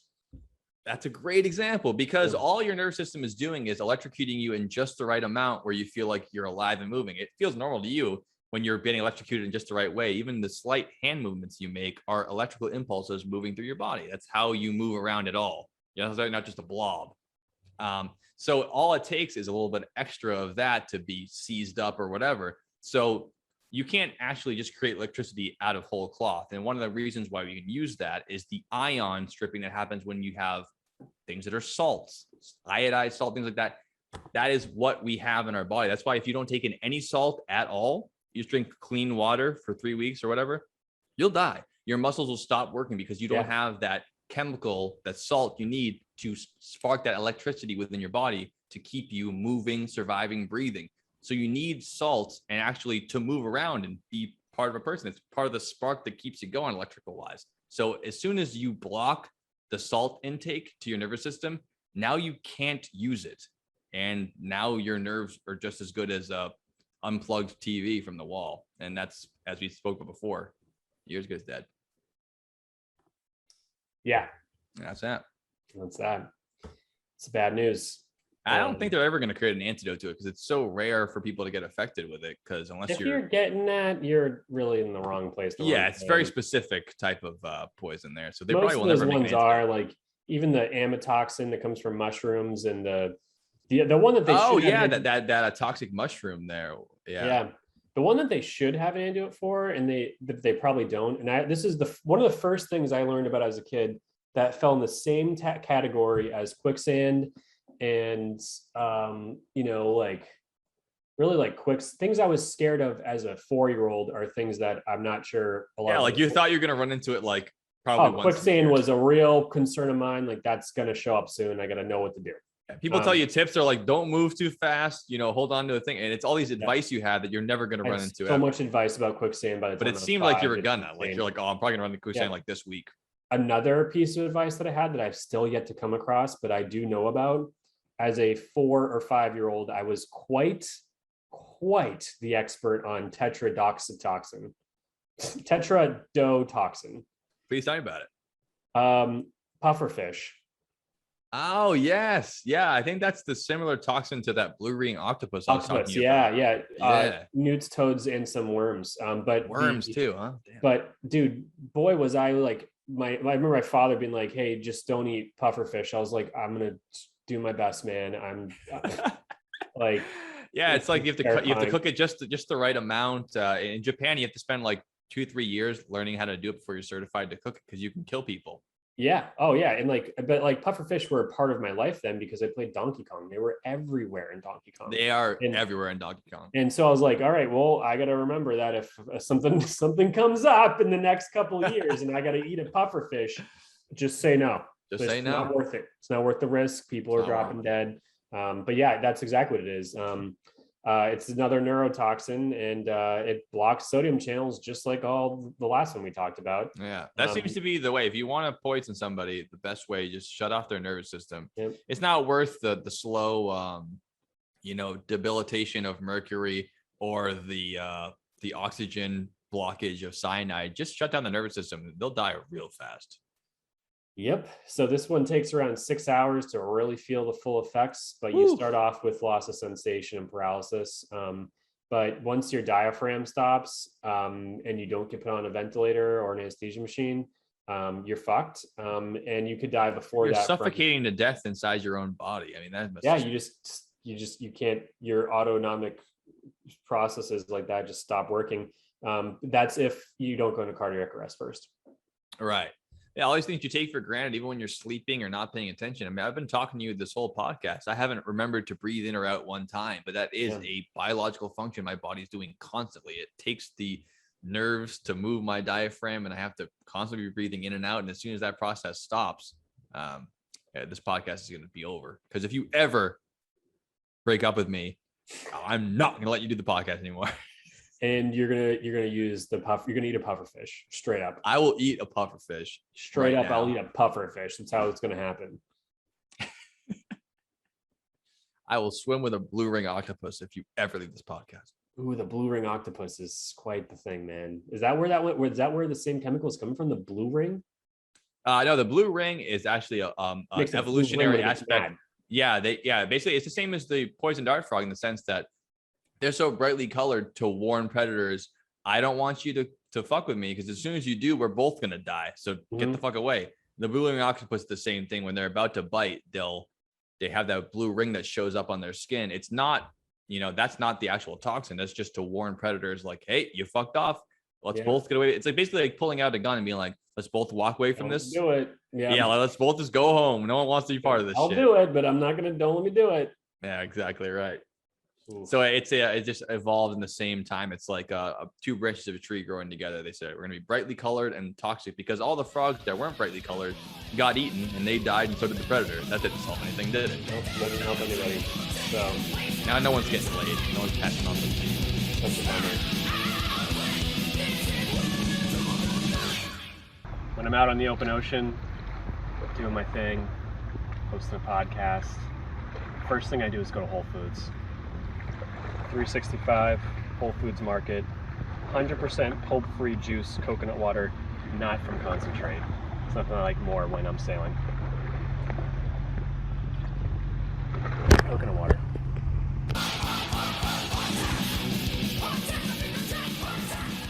So you want to hit the big dog? I think, which is the most poisonous thing on the entire planet. The most poisonous thing on the planet, and the picture on my source just looks like a condom. You see it? The reservoir tip.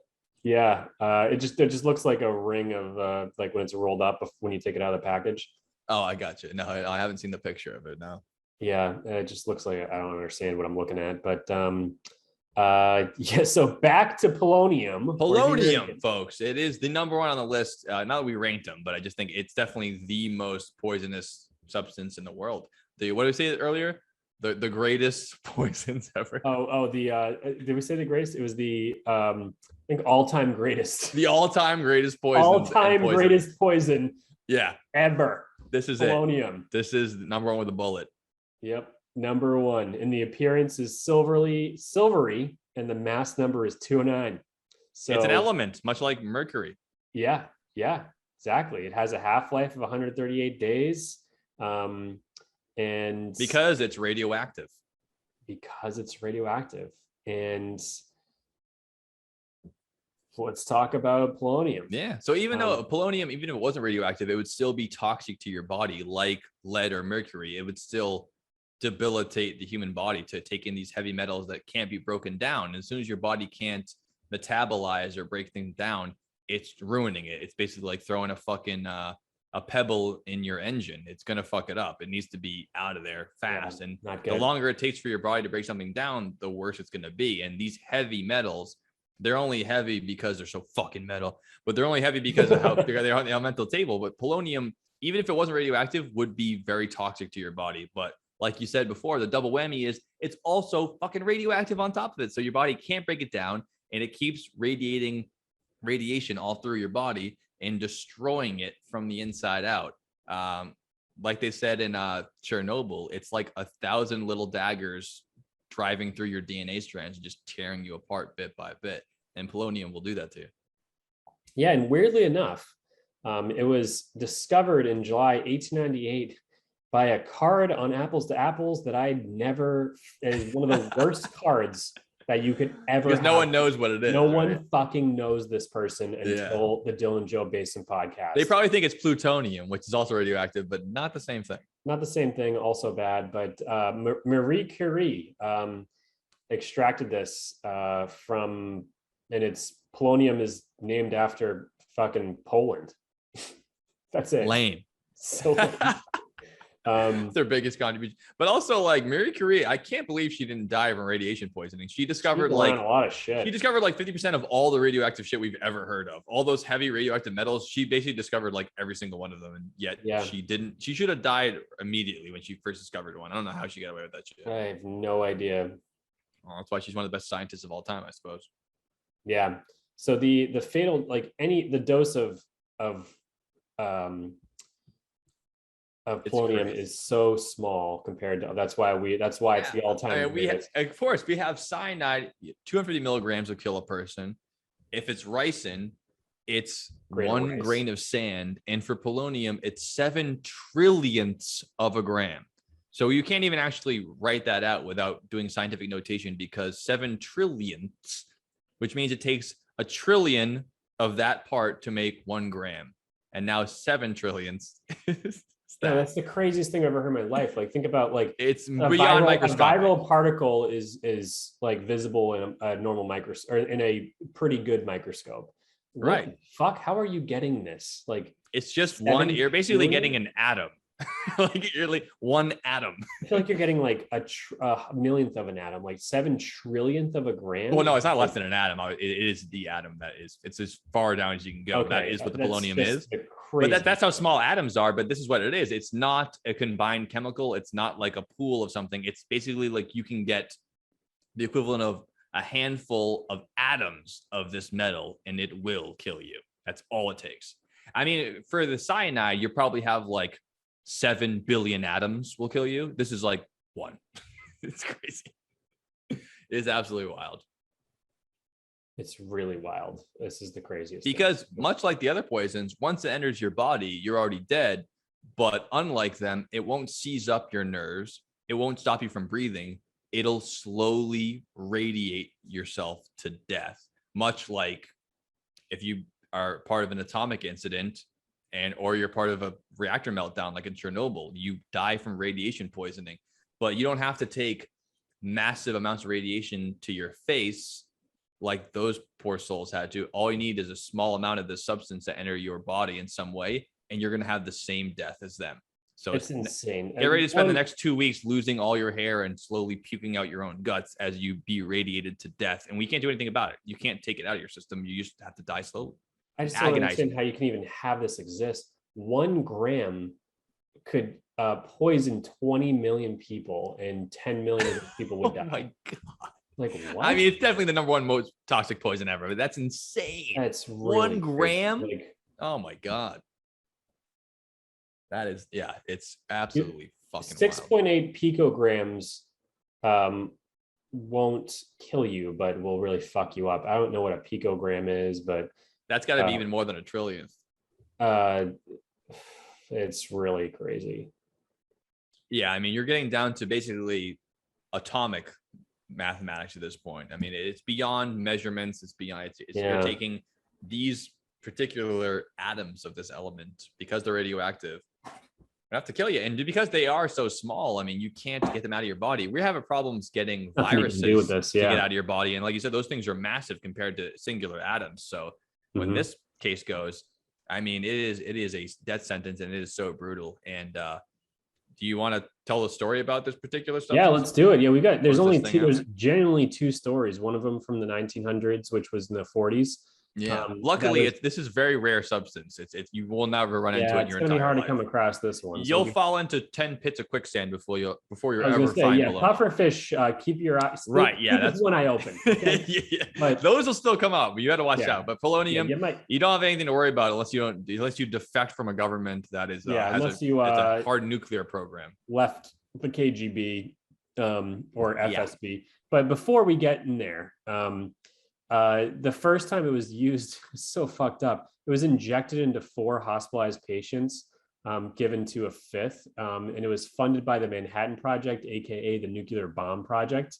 Never heard of it. And was conducted at the University of Rochester. And they wanted to obtain data on shitting out polonium.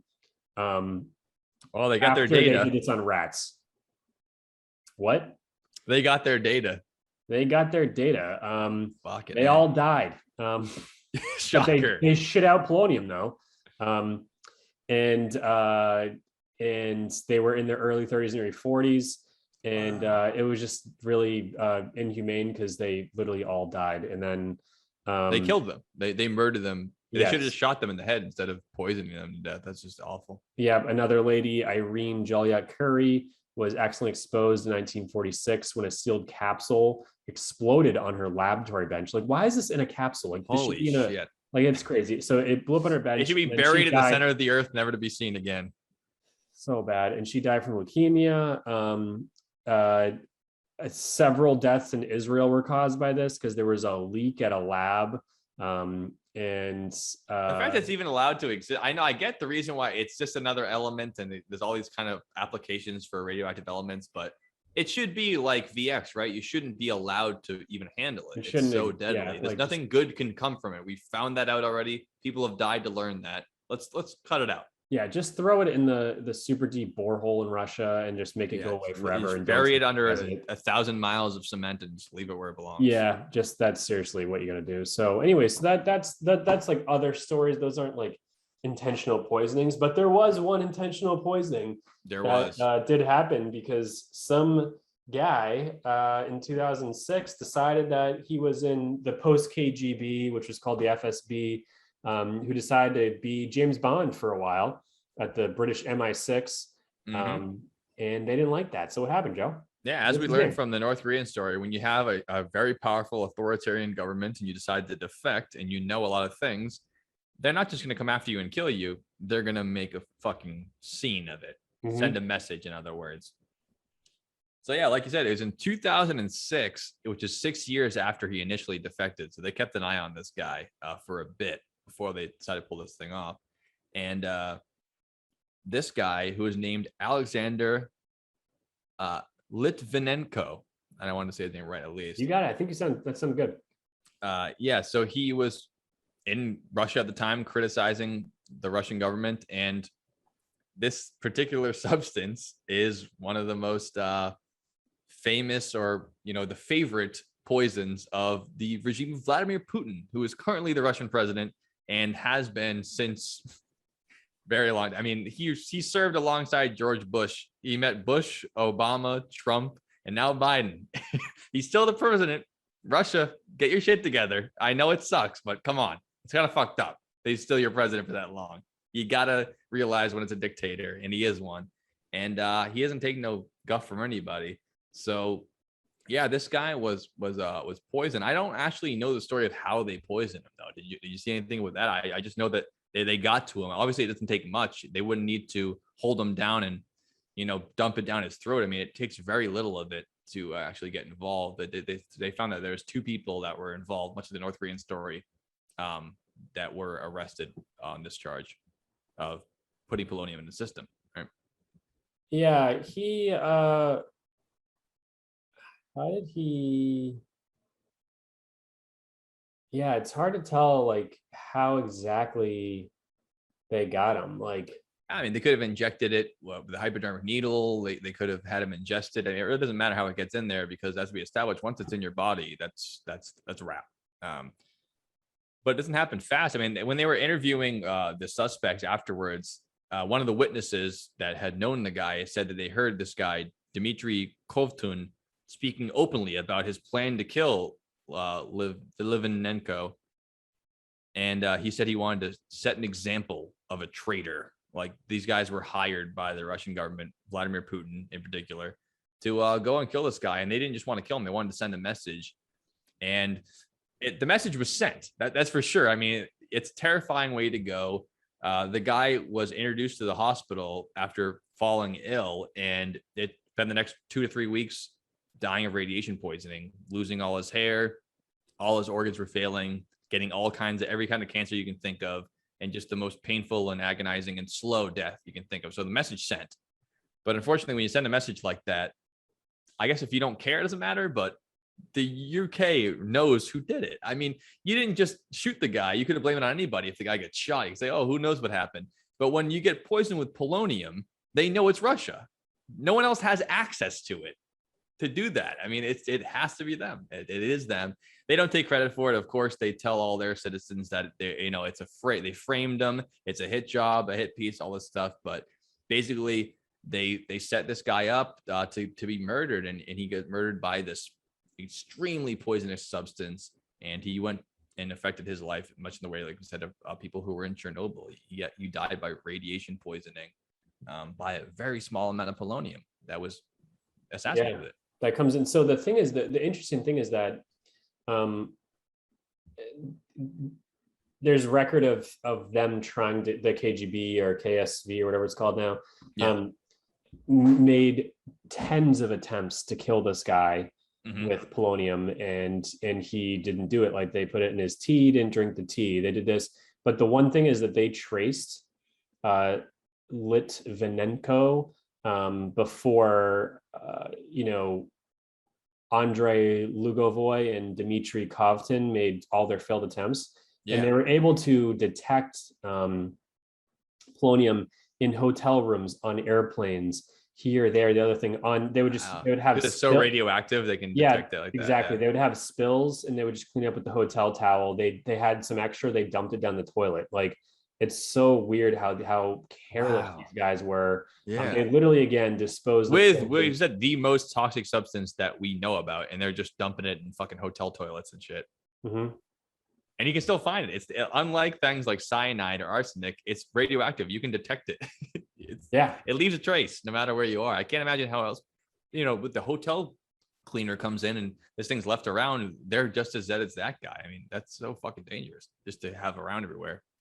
Yeah, and the thing is, the way they got him was just so fucking messy. Like, it wasn't that he drank the tea that had it in it, which would have been great. It was like everything he touched at home had it on it. So they put it on everything, and then eventually he just would come into contact enough that it'd be in the system. Yeah, exactly. Like, his wife eventually tested positive because of like cross contamination. Wow. They just followed a trail, this guy, and it was just everywhere. So they were trying to get him to drink it, but they just started just putting it everywhere, and he'd touch it, and holy shit, which then it excretes in your sweat like the frog. And so it just ended up just like fucking everywhere this guy was. So they had to like bury buses and trains and fucking airplanes, anything that he was on. They just had to get rid of it because it was just secreting from him, like radioactive everywhere. Yeah, they couldn't have buried him in a normal cemetery because it would be too dangerous to the public. Yeah. And to all the wildlife and the whole cemetery. I mean, I wonder if they buried him like in the ocean or some shit. Just get him out of here. Yeah, that's horrible. I don't know, but they found traces on everything. Like, it was just like, wow. Like contaminated he was on British Airways, like a regular flight. They had to get rid of that. You could be on the flight with this guy. This is in 2006. You could be sitting right next to him and not even know. He's just sipping his tea. He's got polonium all over his sweat. You have no idea. You could be just as exposed. You're gonna die of leukemia in 10 years and not even know why. Yeah, not good. So that's the craziest one. Is his wife still alive? I feel like his wife's gonna develop cancer any day. I'm sure she's fucking dead, dude. There's no way, right? You're too exposed. Most of the people who were involved with polonium in the test trials, they had a lifespan of 10 years after exposure.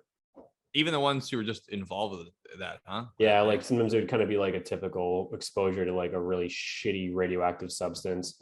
Right. Like that just radiation's no joke. I mean, we talked about it in the past of the podcast, but it really is like the scariest shit ever. Because it's not like a sword going through you or even just an acid going on you. Like, it's invisible and it's deadly and it's unstoppable. You can't stop radiation. You can't do it. All you can do is buffer it and break it down. You can't shut down the process. You can't unplug that TV. It just is what it is, and you have to let it run out. That's why we bury our nuclear waste in secure locations far from people, because we don't know how to make it stop being radioactive. It just isn't possible. So it's going to keep firing off. It's like a fire you can't put out, but instead of just burning what's around it, it burns everything within thousands of miles. You just have to just hide it away and hope it doesn't hit anybody, because there's no way to shut off that process. You can't unring that bell, as I like to say. Unring that bell. It's terrible.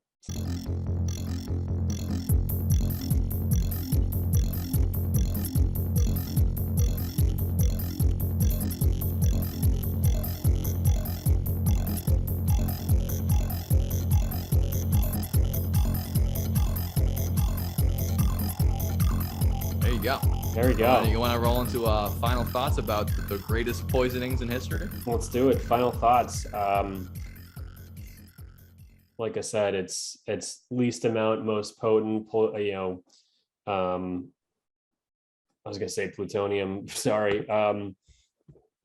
Plutonium. You still don't want to hang out with that for too long either. It's good for making atomic bombs, but it doesn't kill you as fast as you ingest it as polonium. Weirdly enough. No, you don't.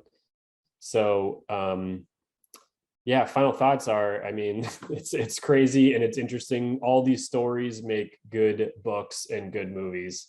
For sure. I'm not necessarily sure I want to watch like the mass suicide ones as a movie, but poisonings with KGB agents and stuff like that, and using umbrellas and these type of things, are really crazy. And my final thoughts are pretty clear that poisoning is really bad and really I don't really know what else to say besides that these are the smallest amount of substance that could be transferred through cross-contamination of just touching something and having it kill you over time, especially the nerve agents. This is just bad. It's bad news. Bad news.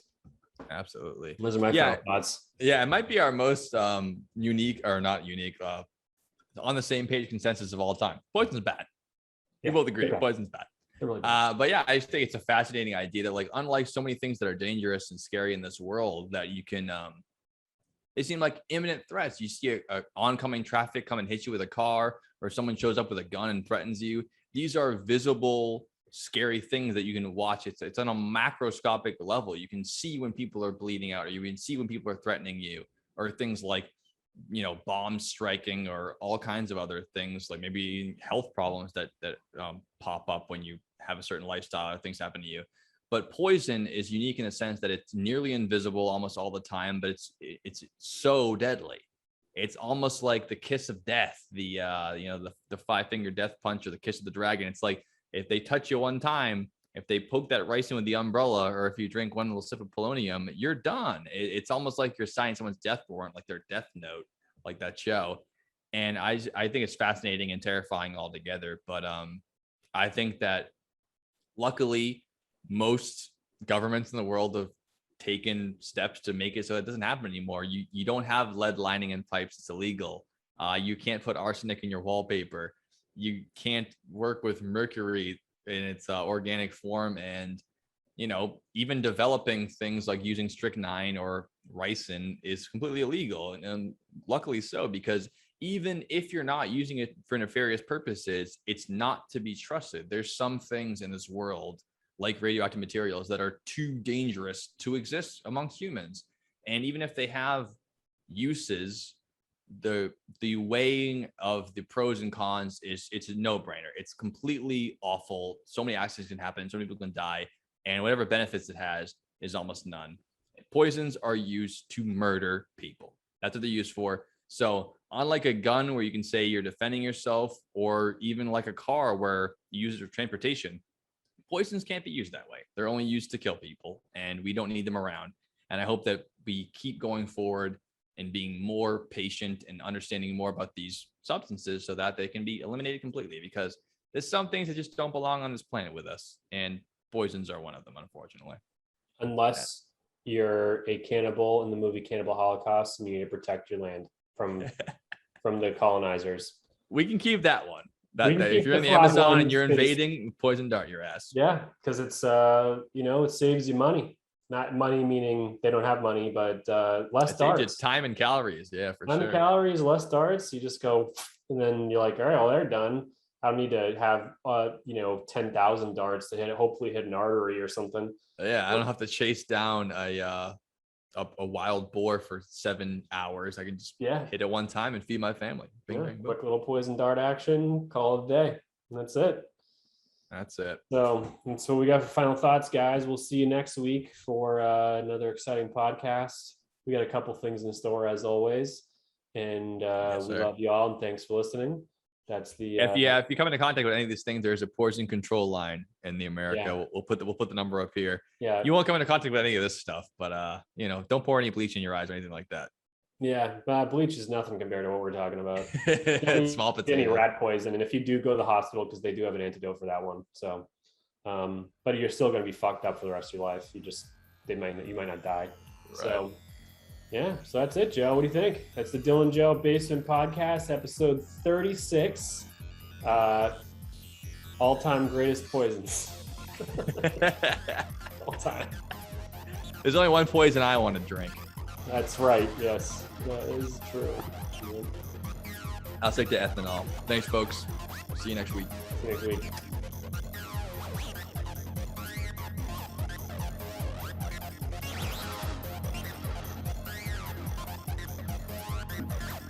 So sat him down and gave him some fucking food and wine laced with cyanide.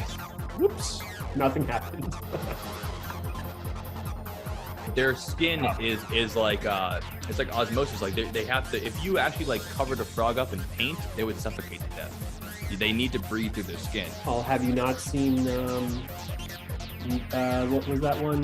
Goldfinger, James Bond. They painted a couple girls gold. They died too. Oh, there you go. And they're humans. Yeah, so they're you humans. never know. We have a guy getting arrested. He had like an entire batch of castor beans in his house, and the cops were like, "What are all those for?" Nothing. Really? Nothing. Yeah. Got himself the chest because the day before he went to a lawyer and just said, "All right, what I did." Yeah. And didn't really get good feedback from the lawyer about how well he's going to do for the rest of his life. The lawyer's like, "Wow, you should probably kill yourself." Hello, I want to kill my wife. I mean, do you do Lilos? No, sir, just poison. This is a poison shop, sir. Now I'm confused.